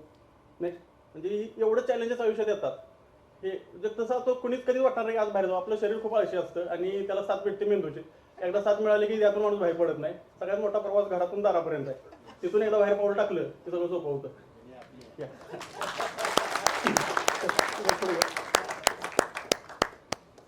तर पहिल्यांदा हा व्हिडिओ बघूया. तर ह्या 2 मुली कारमधून बाहेर आले, त्यांना तिथं माझी गाडी पार्क आहे. तर मी सकाळी एका इव्हेंटला गेलो होतो, इव्हेंट अटेंड केला, मॉर्निंगला निघालो. आणि निघाल्यानंतर ब्रेकफास्ट करायचा होता. एक ऑलरेडी पार्क म्हणून आहे, सगळ्यात सुंदर जागा आहे आणि सुरक्षित आहे ती, म्हणून तिथे पार्क केली. पे पार्किंग आहे, आतमध्ये मुलं वगैरे खेळतात, फॅमिली असतात तिथे, कार वगैरे पार्किंग होतं. सो वाटलं ही सेफ आहे. तरीही मी ब्रेक पॅड लॉक लावलं होतं तिथे. हँडल लॉक तर होताच, ब्रेक पॅड लॉक होता. आणि कसं असतं, एखादी गोष्ट घडणार असेल तर पुरे कायनात काम लग जाते की इसकी वाटी लगानी आहे. सो त्याच्या आदल्या दिवशी पाऊस पडला, त्यामुळे मी पासपोर्ट जॅकेटमधून काढला आणि बॅगेत ठेवला. त्याच्या दिवशी मॉर्निंगला मी जरा ऑनलाईन एक परचेस केलं, क्लाउड स्टोरेज. सो माझे सगळे कार्ड मी बाहेर काढले, टाकले, जे काय वर्क होतं ते पाहिलं. आणि समोरच माझी बॅग होती 10 लिटरची केशवाची, तर त्यामध्ये ती कार्ड टाकली, जॅकेटमध्ये ठेवले नाही. आणि दुसऱ्या दिवशी पाऊस आल्यामुळे मी कॅश आणि पासपोर्ट काढून बॅगेट बॉक्समध्ये ठेवला, तो वॉटरप्रूफ आहे. तो नेक्स्ट डे मॉर्निंग विचार केला की आज पण पावसाचं वातावरण आहे, आज मला पुन्हा सेम प्रोसेस करावी लागेल. सो अखंड सावधान असावं ही समर्थांचं वाक्य मी काही काळासाठी विसरलो आणि ही सगळ्यात मोठी चूक झाली. सो त्यामध्ये ठेवलं. नंतर समजलं की विचार केला की 150 किलोमीटर रनिंग आहे, टँक फुल आहे, तो आज काय फ्युलिंग करायची गरज नाही, सो काढायची पण गरज नाही आहे. सो पार्क केली आणि खिशामध्ये काही पाऊंड्स होते, 50 पाऊंड, म्हणजे ब्रेकफास्ट होऊन झाले एवढ्यामध्ये आपलं सहज. सो गेलो, आतलं रेस्टॉरंट बंद होतं, मग गेटच्या बाहेर गेलो, पार्कमध्ये रेस्टॉरंट होतं, मग बाहेर गेलो आणि तोच विचार होता की इथे काही चोरी होण्याचा प्रश्न नाही. तरी मी ब्रेक पॅडलॉक लावलं होतं, बाहेर गेलो, रोडवरती 1-2 रेस्टॉरंट शोधले, बघितले, ब्रेकफास्ट केला. 1 तास वगैरे लागला असेल. 10 वाजता गेलो आणि 11ला बाहेर आलो. आल्यानंतर गाडी नाही, तरी माझ्या डोक्यात नाही की गाडी चोरी झाली आपली. मला वाटलं की कार पार्किंगला जागेसाठी कोणीतरी इकडे तिकडे मूव्ह केली असेल. सो मी रिलॅक्समध्ये शोधत होतो कुठे पार्किंग केली आहे की काय. तेव्हा 2 मुली आल्या आणि त्यांनी मला व्हिडिओ दाखवला आणि तेव्हा मला समजलं की आपली गाडी ॲक्च्युअली चोरी झाली. ज्या गोष्टी ऐकल्या आज मी आता त्या व्यक्ती आहे, फ्रॅक्शन ऑफ सेकंड मला कळालं. मी ताबडतोब पोलिसांना, माझ्या एका मित्राला फोन केला, लोकल बायकर इव्हेंटच्या ऑर्गनायझर. तो म्हटला की पोलिसांना फोन कर, मी जर आता ऑफिसमध्ये. मग पोलिसाचा त्यांनी नंबर दिला 999 आणि त्या पोलिसांना विचारलं कोणत्या दिशेला गेले, तर या दिशेला म्हटली ती. मग मी तिकडे धावत सुटलो की तिथे कुठेतरी असतील, कारण फुल्ली लोडेड बाईक होती. सो 1-2 माईलच्या पुढे जाऊ शकत नाहीत. तर शोधाशोध केली, सापडले नाहीत. हा ऑर्गनाइज क्राईम होता. हे लोक व्हॅन घेऊन येतात, कुठल्या तरी गेटला व्हॅन पार्क करतात ओपन करून आणि पटकन गाडी घेऊन डायरेक्ट व्हॅनमध्ये जाऊन डोर बंद करतात. सो CCTVमध्ये पण सापडत नाही. पण पार्कातून जाताना CCTV वगैरे सगळं काही झालेलं आहे तिथे CCTVमध्ये. सो पोलिसांना फोन केला आणि तेव्हा मला कळालं की पोलीस विचित्रच आहेत. विचित्र म्हणजे त्यांना काही सिरियसनेस नाही. त्यांनी एक काय म्हणतात तो रिपोर्ट लिहून घेतला आणि मला नंबर पाठवला आहे आणि सांगितलं की हा नंबर घेऊन इन्शुरन्सला जावा, इन्शुरन्स क्लेम करा. मी शॉक, म्हटलं मी हेल्प मागतोय, तुम्ही इकडे या, सायरन वाजवा, ते कुठेतरी डंप करतील गाडी, इथेच कुठे असणार आहे, जाऊ शकत नाही. तर ती लेडीज मला विजा प्रश्न विचारते, बरेच काय बर्थ डेट काय, बर्थ इयर काय वगैरे काय. मी अक्षरशः तिला बोललो की तुम्ही माझा बर्थडे सेलिब्रेट करण्यात जास्त इंटरेस्टेड दिसताय, जे की तुमचा जॉब करण्यात असलं पाहिजे. त्याचा काही फरक पडला नाही. ते म्हणजे wait for the call back. मी तिथे थांबलो, वाट बघितली, अर्धा तास 1 तास कॉल बॅक नाही आला. मी पुन्हा कॉल करायला लागलो. सो पुन्हा त्यांनी सांगितलं की वी हॅव अदर जॉब्स. मग माझं डोकं भडकलं. मग मी ताबडतोब नेपाळी एक आहे तिथे रेस्टॉरंट, तो माझा ओळखीचा आहे, त्या ओनरला बोलवलेलं. तेव्हा त्याला म्हटलं जवळच्या पोलीस स्टेशनला जाऊया कुठं. तो म्हटलं इकडे ती सिस्टम नाही आहे, पोलीस स्टेशनला असं जाता येत नाही, पोलीस स्टेशनच नसतं, सगळं ऑनलाईनच असतं. म्हटलं कुठं असेल तिकडे जाऊ, चल. गेलो. लकीली ते बाहेर आले होते, पेट्रोलिंग निघाले होते. त्यांना पहिला प्रश्न विचारला की कुठला जॉब करता, मी बघायला आलो आहे. मी मराठीत सांगतो, वडाता नव्हते जरा इंग्लिश बोलताना जोगा. पण मी त्यांना म्हटलं असा कोणता जॉब करताय, त्यांना प्रश्न नाही कळाला. मी सांगितलं असेल, म्हटलं तुमचा जॉब असला पाहिजे, मी फोन केला तिथं आलो पाहिजे, तुम्ही हा कोणता जॉब करत बसलाय, तर टाइमपास चाललाय. तिथे मी बोललो, त्यांनी म्हटले सॉरी, हा क्राईम रिपोर्ट तुम्हाला आला असेल. म्हटलं हा आलेला आहे. आणि बऱ्याच गोष्टी झाल्या, 2 तास डिस्कशन झालं. त्यांना मी माझ्यासारखा त्यांचा कोणी अपमान केला नसेल पोलिसांचा. त्यावेळी मी खूपच त्याच्यामध्ये माझं 15,000 पाऊंडचं नुकसान झालं होतं. नेपाळ माझ्यासोबत घाबरला की आपल्याला अरेस्ट करतील की काय, कारण त्यांना मी बोललो की तुम्ही मुंबईमध्ये या, तुमचा मोबाईल चोरी झाला किंवा अशी कंप्लेंट रेस करा आणि तुम्ही फक्त ऑब्झर्व करा की ती पोलीस काय करतात पुढच्या 24 तास. तुम्ही जर फॉरेनर आहे तर तुमची केस टॉप लेवलला तुमची प्रायोरिटीवर घेतली जाईल आणि हे शिका. तर त्याला तो ऑफेंड झाला, कारण मला तुम्ही येऊन शिकवता येत नाही आणि इंडियन येऊन शिकवावं ब्रिटिशांना, तर ऑफेंड झाला तो. मी त्यांना बरेच सुनावलं की तुमचं काम नाही, तुम्ही काम केलं पाहिजे, तुम्ही शोधूया आहे ते. पोलिसांचा 0 इंटरेस्ट. 2 तास डिस्कशन नंतर कळालं की पोलीस काय नाही करत. एम्बेसीला फोन केला. एम्बेसी म्हटले की आमचा हा एरिया ऑफ बिझनेस नाही आहे, आमची एरिया टेरिटरी फक्त डॉक्युमेंटेशन, डेलिगेशन आणि इंटरनॅशनल अफेअर्स. सो या क्षेत्रामध्ये जर काय असेल तर आम्ही करू शकतो, आम्ही पोलिसाच्या कामात हस्तक्षेप नाही करू शकत. कारण उद्या ते आम्हाला आमचं काम करायला सांगतील, ते आम्हाला आवडणार नाही की तुम्ही हे करा. पण प्रत्येकाचं एक कामाचं असतं. सो आमच्यात जे आहे ना ते करू शकतो, आम्ही ह्यात करू शकत नाही. काउन्सिल अंडर पोलीस होतं, तो तुम्ही तिकडेच बघा. सो मला कळलं की आता एम्बेसीतून पण चोरीला हेल्प नाही होत आहे, पोलीस पण नाही आहेत. मग मी दुसऱ्या मित्राची बाईक घेतली, तिथल्या 2 मित्रांना बोलवलं कार घेऊन. शहरामध्ये पूर्ण दिवसभर नॉटिंगहम शोधलं की कुठं पार्क केली असेल, ठेवली असेल, सगळ्या तिकडे जंगलामध्ये लपवली असेल काय, सगळं फुल डे शोधलं अंधार पडेपर्यंत. नंतर समजलं ही फक्त माझ्या मनाची समज ही की मी हे केलं नाही असं वाटू नये. तो मित्र पण म्हणला की याचा काय उपयोग नाही होणार, इथं बाईक चोरी झाली की सापडत नाही. पण मी ऐकायला तयार नव्हतो. लंडनमधल्या मित्रांना फोन केला, सगळ्यांचं हेच म्हणणं होतं. तेव्हा मला बऱ्याच गोष्टी कळाल्या, पण म्हणजे आता ऐकून असतो बाईक चोरी झाली. लंडनमध्ये क्राईम रेट खूप आहे आणि त्याच्यामध्ये बाईक चोरी हे तर एकदम सर्रास आहे. कार चोरी 1.5-2 करोडच्या बेंटली वगैरे गाड्या चोरून घेतात. पोलीस म्हणतात इन्शुरन्स घ्या, शोधाशोध पण होत नाही. माझी तर गाडी काय 4-5 लाखाची, त्यामुळे काही सिरियसनेस नाही. सो मी आणखी फ्रस्ट्रेट झालो की याचं काय, तुम्ही एवढं लांब आलो, दात कुठं मागायची. मग दुसऱ्या दिवशी मॅन्चेस्टरला इव्हेंट होता माझा, म्हणजे मी तिथं गेस्ट होतो मॅन्चेस्टर महाराष्ट्र मंडळामध्ये. मी त्यांना फोन केला मी येतोय म्हणून. त्यांना आधी सांगितलं होतं बाईक चोरी झाली असं सगळं इन्फॉर्म केलं होतं. तर म्हणजे आता असं झालं, पासपोर्ट चोरी झालं, पासपोर्ट सगळं चोरी झालं होतं त्यावेळी, फक्त मोबाईल हातात होता. म्हटलं मी येतो इव्हेंटला. गणपतीचा उत्सव होता, गणपती 28 ऑगस्ट, गणपतीपासून 2 दिवस झाले होते. म्हटलं जरा विघ्नहर्त्याचं दर्शन घेतलं काहीतरी विघ्नहर्त बघूया काय होतंय. दर्शन घेतल्याशिवाय म्हटलं बुद्धी चालणार नाही. म्हटलं मी येतो गणपतीला येतो, उत्सव होईल, पाया पडतो, दर्शन घेतो, पुढचं पुढं बघू. मग गेलो तिकडे. मी ट्रेनचं तिकीट काढलं माझं कोणीतरी. मी मँचेस्टरला गेलो. ती झाल्यानंतर लगेच नेक्स्ट डे माझी ट्रेन होती. ऑक्सफर्ड एक इव्हेंट होता, तिथं मी गेस्ट होतो. ओव्हरलँड इव्हेंट म्हणून सगळे बायकर्स वगैरे तिथे येतात. मग त्यांना सांगितलं माझं तिकीट काढा, मी काय बाईक नाही माझ्याकडे. ते म्हणजे तरी पण ये तिकीट काढा. मग गेलो तिथे गेलो. मग 2 दिवस माझ्या डोक्यात प्लॅन होता, म्हणजे चाललं होतं ह्याच्यावर करायचं काय. कारण पोलीस नाहीत, मित्र बोलतात की इथे 10 पैकी 10 बोलले इथे चोरी झालेली गोष्ट मिळत नाही आणि चोरीच्या क्राईमला इथे कसलाही सिरियसनेस नाही. फक्त जेव्हाशी काय आलं तरच हे करतात. आणि ह्युमन राईट्स इतके भयंकर आहेत तिथे विनाकारणाचे. जर बाईक चोरी होताना मी तिथं घटनास्थळी पोहोचलो असतो तर नक्कीच आता रायडिंग जॅकेट होतं, रायडिंग बोट होते, तर तिथं मारामारी झाली असते. त्यांना मी खरंच मारलं असतं. कारण बाईकला कोणी हात लावतोय आपल्या आणि हॅमरनं जर लॉक तोडत असेल तर तो एक्स्ट्रीम लेवलचा राग आहे. आणि बरेच आता मी कराड आणि दुष्काळ भागातला मनुष्य, त्यामुळे संघर्ष लहानपणापासूनच तो तिथं खूप मोठा संघर्ष उडाला असता आमचा. आणि त्याच्यामध्ये एखादा जखमी झाला असता आणि त्याने पोलीस केस केली असती की आम्ही ह्याची बाईक चोरी करताना याने आम्हाला मारलं, तर मी आज 10 वर्षासाठी जेलमध्ये गेलो असतो. आणि हा तिथला कायदा आहे, त्यामुळे कोणी मध्ये पडत नाही. सर्वांना प्रश्न होता की त्या पोरींनी ओरडाओरडा का नाही केला. UK मध्ये सर्रास तुम्ही व्हिडिओ पाहिले असतील, लोक ते कटरनं लॉक तोडतात, कोणी मध्ये पडत नाही. चोरांनाही माहिती आहे की कोणी मध्ये पडणार नाही, चोरांना हे माहिती आहे की पोलीस येणार नाहीत, त्यामुळे 100% सक्सेस रेट आहे चोरी करण्याचा. असे तिथले कायदे. खरंच विचित्र परिस्थिती. आणि ती लोक इकडे येऊन आपल्याला हे सांगत नाहीत. का सांगत नाहीत काय माहिती, प्रश्नीचा प्रश्न येत असेल. आपण म्हणेल की इथं राहणं सुरक्षित, कशाला तिकडे जात आहे. तिथे येऊन फक्त छान छान गोष्टी सांगतात. पण लंडनमध्ये सुरक्षा म्हणजे रस्त्यावर असे पट्टे मारलेत की ह्या पट्ट्याच्या तुम्ही आतून चाललात फुटपाथवरती तर तुमचा मोबाईल चोरी होईल, तर तुम्ही इकडून चाला. म्हणजे नदीवर लिहितात ना, पाणी वाढलं की नदीत उतरू नये, कॉशन. तसे प्रकार घडले. सरकारनं चोरी रोखली पाहिजे. सरकार वरून करतं की इकडे की चोरी होईल. आणि आणखी असे भयंकर रूल करायला की जर तुमचा मोबाईल चोरी करून जर एखादा चोर पळतोय गाडीवरून, त्यानं जर हेल्मेट नसेल घातलं तर पोलिसांनी त्याला चेस नाही करायचं. कारण त्याने हेल्मेट घातलं नाही, पडला तर ते डोकं फुटेल. आणि तेव्हा कळतं की ह्यांनी आपल्यावर राज्य केलं, त्यांचा ते सांभाळता येईना. हा ना, असं काहीतरी केलं पाहिजे. चोराला मार दिला पाहिजे. चोराला कशाला ह्युमन राईट पाहिजे. ह्युमन सारखं वागा, ह्युमन राईट्स घ्या. तर असं माझं मत आहे त्यांना. तर अशा प्रकारे तिथले बरेच कायदे कळाले. त्यामुळे माझं नशीब चांगलं आहे, मी तिथे गेलो नाही घटनास्थळी. त्यामुळे मी हे लढा देऊ शकलो. बऱ्याच गोष्टी झाल्या. 2 दिवसात मी BBC प्लॅन केला, व्हिडिओ शूट केला, काय झालं ते सगळे रिअल टाइम व्हिडिओ होते, पण मी 2 दिवसांनी पोस्ट केले. कारण पहिली गोष्ट, आता याचा कोणाचा प्रश्न होता राहण्याचं काय केलं.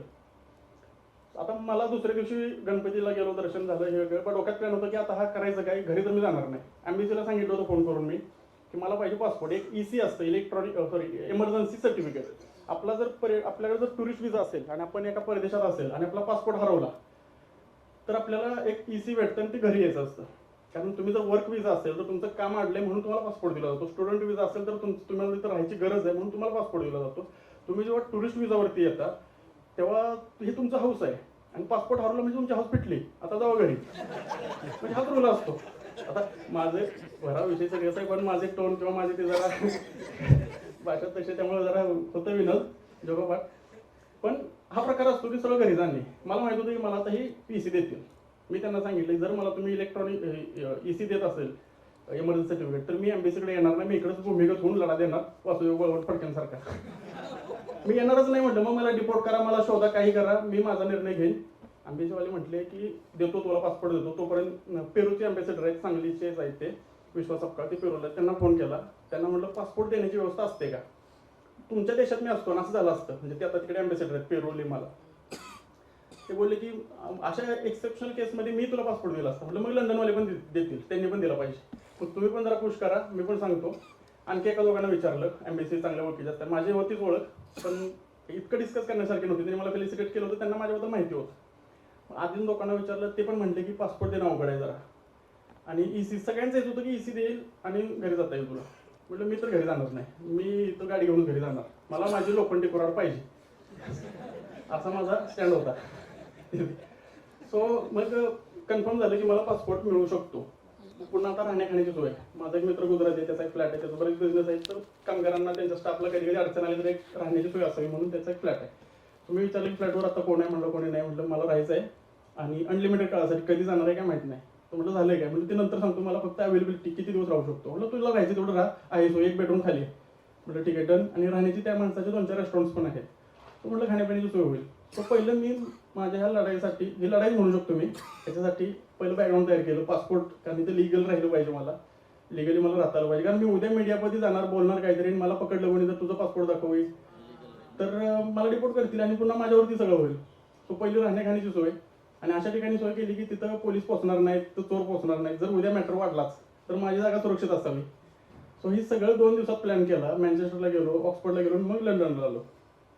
लंडनला आलो मंडेला, सॅटर्डे संडे ह्या सगळ्या अरेंजमेंट लावली आणि त्यासाठी बीबीसीला मी बरेच मेल टाकले. आता म्हटलं ही मीडियाचा सगळ्यांचा बाप कोण आहे? बीबीसी. आता जसं इथं टाइम्स ऑफ इंडियाचं बातमी आली की जरा इम्पॅक्ट असतो, म्हटलं बीबीसीला गेलो पाहिजे. बीबीसीला मेल टाकले आणि तिथल्या मित्रांना सांगितलं मी की हा ड्राफ्ट, हा ईमेल आय डी, ह्यांना 4-5 मेल टाका, ह्यांचं हे इंस्टाग्राम किंवा हा लिंक्डइन कुठे ना कुठेतरी त्यांनी बघितलं पाहिजे आणि उद्या आपल्याला रिप्लाय, कुणाच्या तरी मेलला रिप्लाय आला पाहिजे.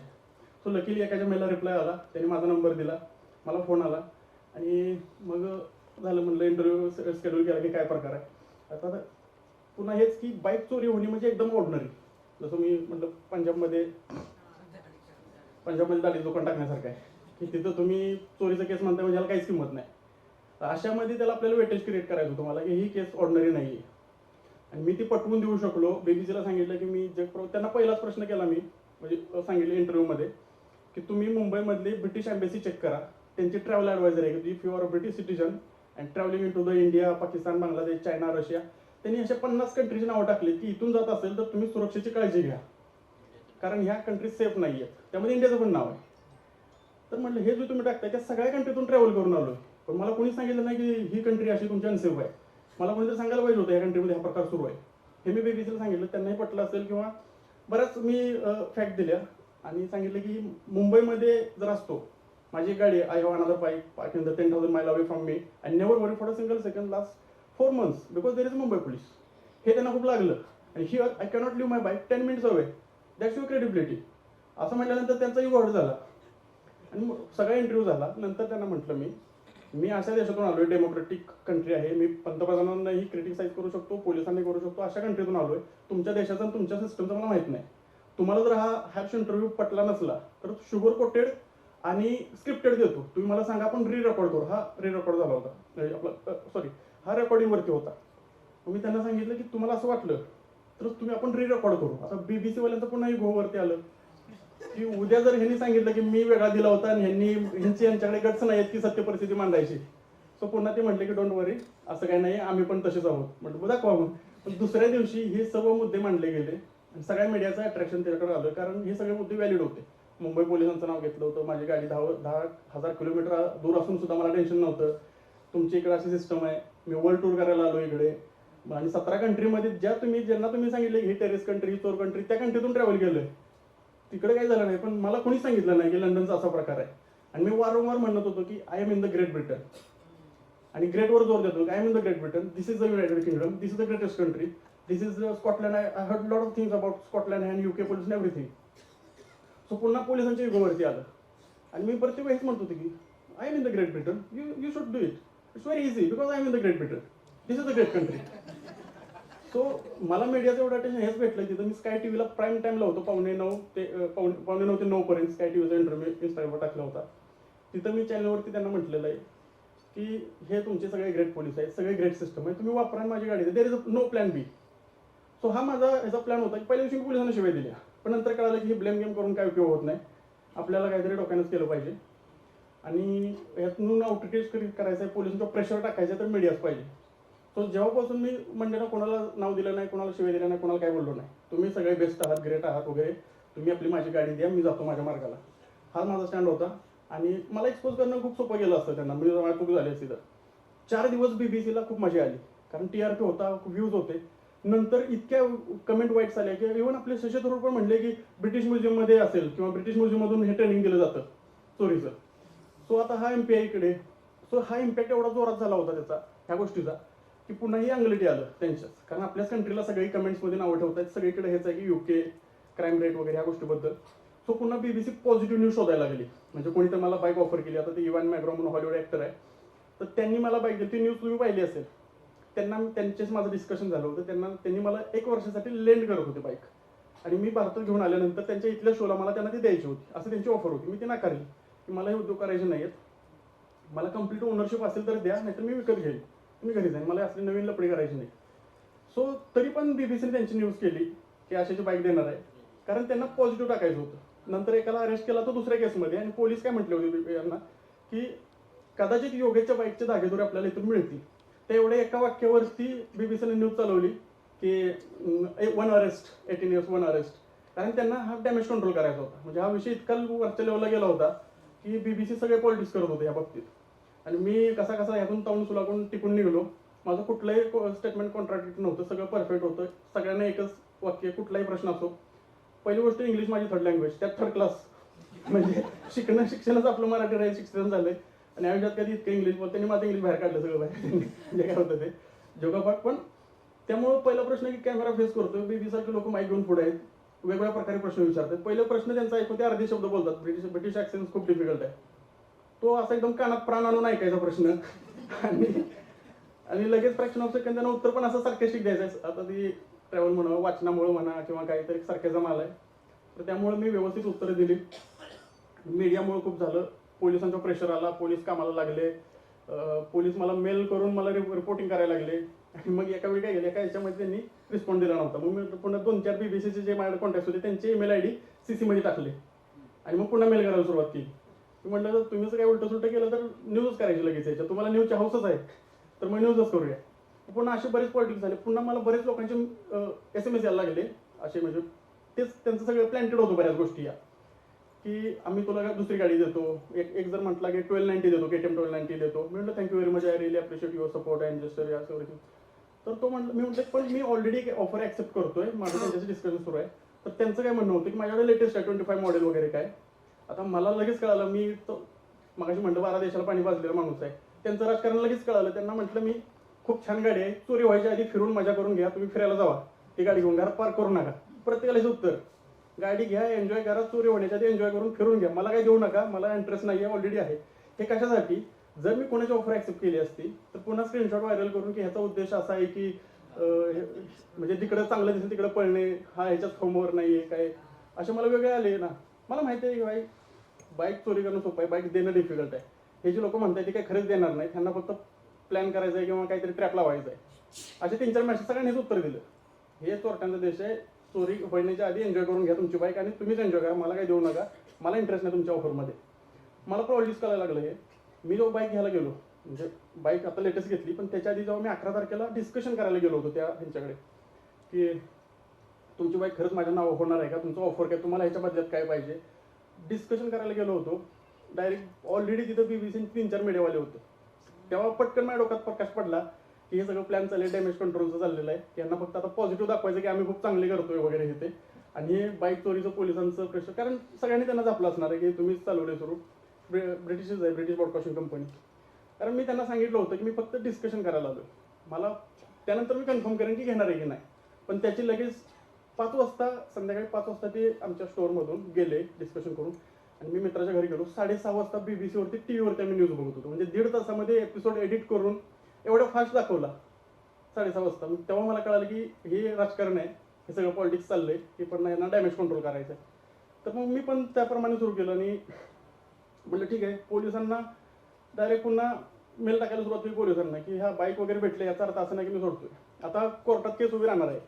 हे आता ही नवीन बातमी आहे लेटेस्ट, ते त्यांना दुसऱ्या एका व्यक्तीला अटक केलेली आहे. तिथं कसं असतं की चोराला पोलीस मारून काढू शकत नाही, तो कोर्टात उभं करणार, कोर्ट दोषी ठरवणार, आणि मग कोर्ट सांगणार की एवढं याचं भरपाई दे किंवा काय असेल ते कोर्ट निर्णय देणार, आणि त्याचं पुन्हा होणार. त्याला किती वर्ष लागतील माहित नाही.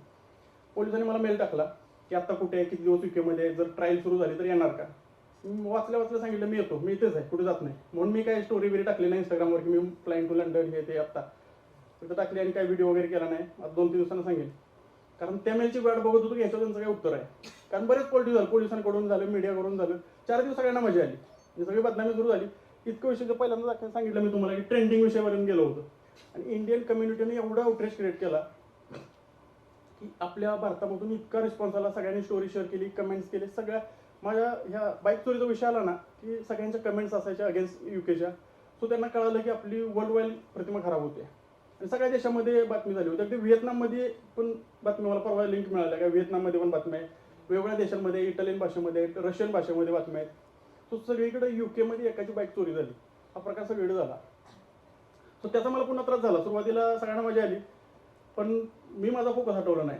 मी 4 दिवसांनी पोलीस स्टेशनला जायचं, त्यांना मेल टाकायचे, भेटायचं, काय प्रोसेस केली आहे. मग त्यांनी आता एकाला अटक केली. मग नंतर मला विचारलं की ट्रायल येणार का? मी म्हटलं येणार, मी कुठे असेल जगात तिथून येणार, पण मी ट्रायल येणार, कोर्टात उभं राहणार. आपलं तेच, मला माझी लोखंडी कुऱ्हाड पाहिजे. तुमची सोन्याची कुऱ्हाड पण मी घेऊन जाणार आहे, लोखंडी कुऱ्हाड पण घेऊन जाणार. ही गाडी कदाचित मला मागे द्यावी लागेल, कारण भारतामध्ये 100% तारीफ आहे. ड्युटी जे आहेत, कस्टम ड्युटी, एक्साईज ड्युटी, 100% आहे. ह्या गाडीची तिथली कॉस्ट 11-12 लाख आहे. ही जरी गिफ्ट वगैरे जरी असली, तसं असतं तर मग दुबईमध्ये कित्येक लोकांनी गाडी खरेदी केली असती, गिफ्ट पेपर बनवला असता, मुंबईमध्ये चालवली असता. फॉर्च्युनर तर किती स्वस्त मिळते तिकडे, पण ते खूप डिफिकल्ट आहे इंडियात गाडी घेऊन येणं बाहेरची. सो म्हटलं माझा प्रवास कंप्लीट करणं माझं टार्गेट आहे. मला गाडी पाहिजे वगैरे आहे, मला देताय तुम्ही, चांगली गोष्ट आहे. आणि मलाही 15-20 दिवसात कळालं की हे मला माझी गाडी काय आणून देणार नाही, त्यांना वेळ लागणार आहे. आणि आता ती गाडी एवढी फेमस झाल्यामुळे आता ती बाहेर काढू शकत नाहीत, विकू शकत नाहीत कोणाला. आणि पार्ट्स काढून विकण्याची पण हे नाही, कारण ती गाडी एवढी अजून सेलच नाही झाली. सो पार्ट खराब कधी होणार, ते विकणार कधी. सो हा बराच प्रकार मी तिथं पाहिला, बघितला. रोज माझं आंदोलन सुरू होतं.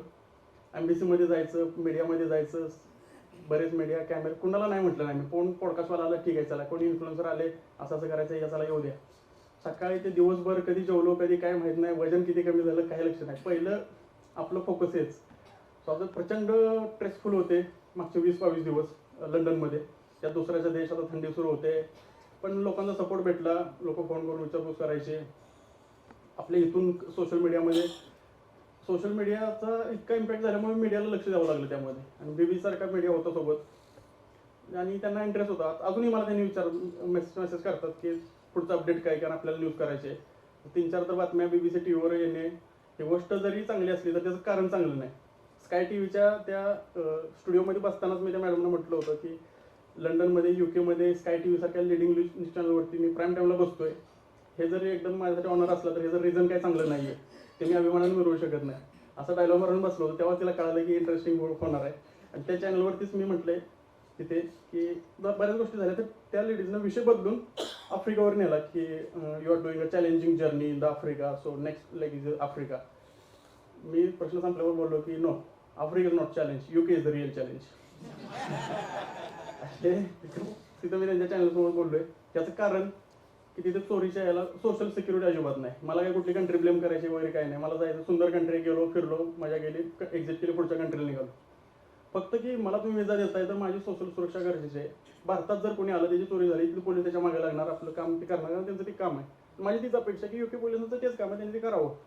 ते काही केलं नसल्यामुळे मी एवढंही केलो, पण असं काही कोणाला ब्लेम गेम केला नाही. आणि त्याच लोकांनी पुन्हा त्याचं प्रायश्चित्त म्हणून म्हणा किंवा काय गो फंडवर काय फंड रेस केला, बाईक दिली मला त्यांनी. चांगली गोष्ट आहे की मी एका महिन्याच्या आधी, आज 28 तारीख आहे, आणि 28 तारखेला बरोबर आज 1 महिना झाला. म्हणजे बाईक चोरी होऊन 1 महिन्यानंतर मी आज पुण्यात येऊन भाषण देऊ शकतोय. त्याचं कारण की तुमच्या लोकांचा सपोर्ट, इथून सपोर्ट भेटला, तिथल्या लोकांनी दिला. ब्रिटिशर लोक, बायकर्स कम्युनिटी एकत्र आली, त्यांनी मला मेसेज केले की वी फील अशेम्ड की आमच्या भूमीवर असं झालं.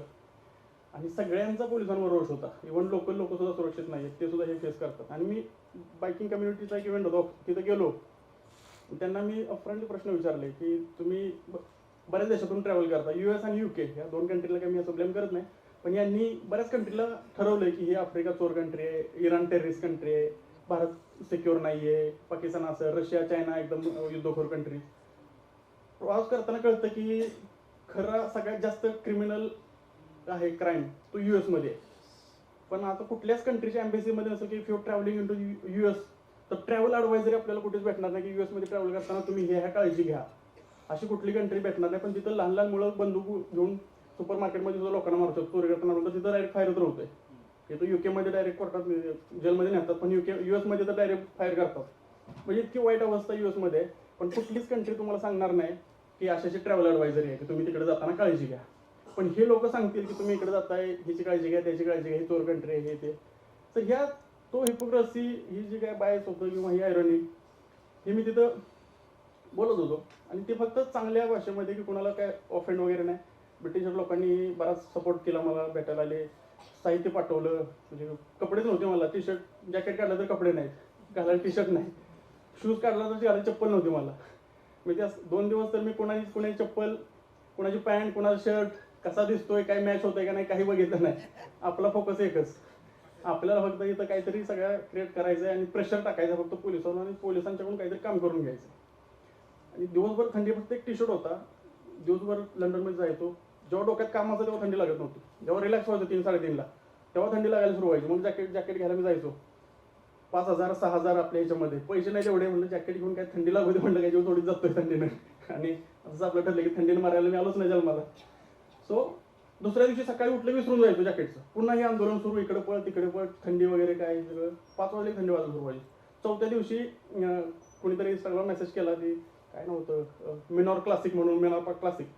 मग ते म्हणजे ॲड्रेस पाठवा. मग त्यांनी मला हुडी आणि टी शर्ट पाठवले. मग त्यांनी ॲड्रेस दिला. मग त्यानंतर मी हुडी घालून जरा बरं झालं. पण नंतर चप्पल कोणीतरी म्हणजे माझी चप्पल एक होती, म्हटलं चप्पल ही कोण घालणार आहे, म्हटलं कोणी नाही. रेस्टॉरंटमध्ये गेलो, म्हटलं मी घालून जातो. मग ती चप्पल घेऊन आलो इकडे.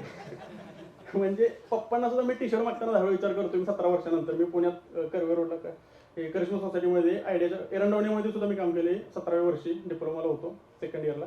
तर फीसाठी मला बसून दिलं नव्हतं. शेतकरी फॅमिली, दुष्काळ भाग होता, आता पाणी वगैरे आले.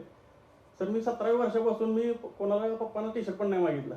मी का गरज पडली तर इकडे कॉल सेंटरमध्ये येऊन काम केलं. एरंडवणीला होतो आयडियामध्ये 2008ला जेव्हा कॉल सेंटर वगैरे सुरू झालेली तेव्हा. तर त्यामुळं मला ही कपडे, चप्पल कोणाची घालतोय, कपडे कोणाची, एवढी वाईट अवस्था आलेली माझ्यावर. तेव्हा मला कळालं की बाईक आहे तर सगळं आहे, बाईक नाही तर मी पूर्ण नागडा झालो. खरंच हीच परिस्थिती होती. त्या दिवशी हा प्रश्न होता की आंघोळ केली तर घालायला कपडे नाही, सकाळी उठतो ब्रश नाही, कोलगेट नाही, सगळ्या गोष्टीवर डिपेंडंट. आणि ही परिस्थिती कोणावर येऊ नये, कारण ही आपण इमॅजिनच करत नाही. काहीच नाही, मोबाईल काढला चार्जर नाही, कुणा चार्जर घे, कुठं वायर बघ, काय फक्त मोबाईल होता म्हणून टिकलो. आणि प्रत्येक क्षणाला नवीन चॅलेंज. अरे आपल्यावर शर्ट पण नाही, जॅकेट काढला, टी शर्ट नाही, थंडी काय काय सांगायचं, ग्लोव्ज नाही, चप्पल नाही. तर अशा बऱ्याच गोष्टी अनुभव घेतल्या. मँचेस्टरला एक बॅग ठेवली होती मी, त्यामध्ये 1-2 टी शर्ट होते. तर मग ते नंतर मिळाले, ते कोणतरी बॅग पाठवून दिली. अशा बऱ्याच गोष्टी झाल्या.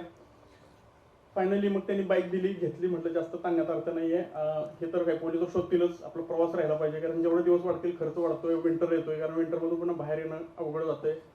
पासपोर्ट एम्बेसीने दिला, तो नवीन पासपोर्ट आहे. म्हणजे जुने विजा आता कॅन्सल झाले, कारण तो पासपोर्ट कॅन्सल झाला की त्या पासपोर्टवरती पासपोर्ट नंबरचे विजा असतात, तो कॅन्सल होतात. किंवा तो आपल्याला नवीनवरती घ्यायचा असेल तर ती सेम प्रोसेस असते, नवीन विजा अप्लाय. सो म्हटलं नवीनच विजा अप्लाय करावा, दुरेशन आणि व्हॅलिडिटी पण वाढेल. सो आता मी त्यासाठी आलो आहे.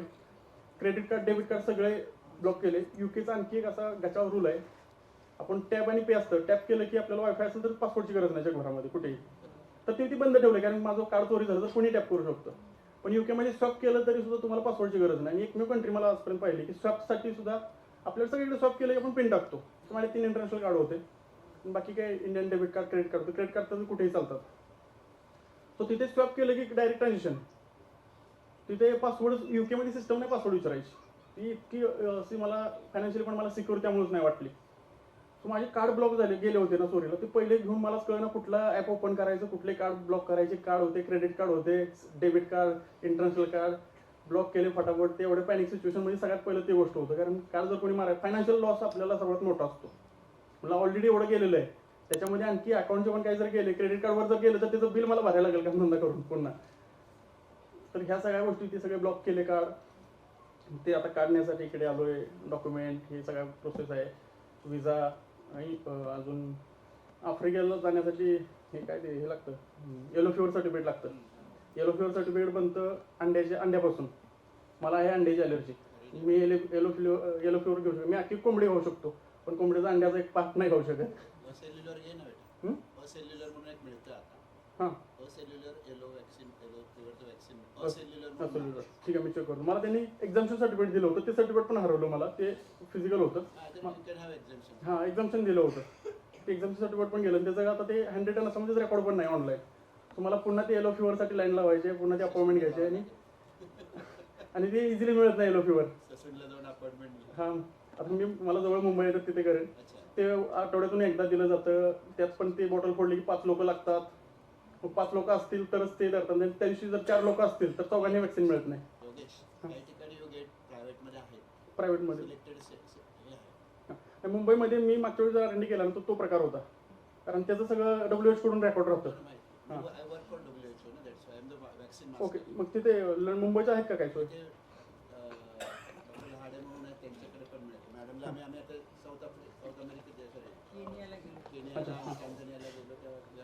ठीक आहे, मग मी तो ट्राय करतो, ते फास्टेस्ट होईल मग माझं काम.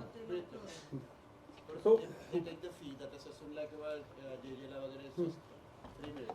ओके, ते बघतो, ते एक चॅलेंजिंग टास्क आहे. म्हणजे अंड्याची 10,000मध्ये एकाला अंड्याची अलर्जी असते आणि लाखामध्ये एक अंड्याची अलर्जी असणारा माणूस आफ्रिकेला जातो.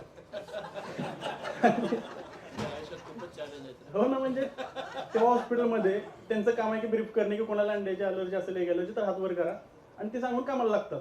आणि मी हात वर केला, पूर्ण सिस्टम हादरली. आता काय करायचं माहीतच नाही, कारण आजपर्यंत केस झाली नाही की व्हॅक्सिन याला कोणीतरी आलंय आणि त्याला अंड्याची अलर्जी आहे.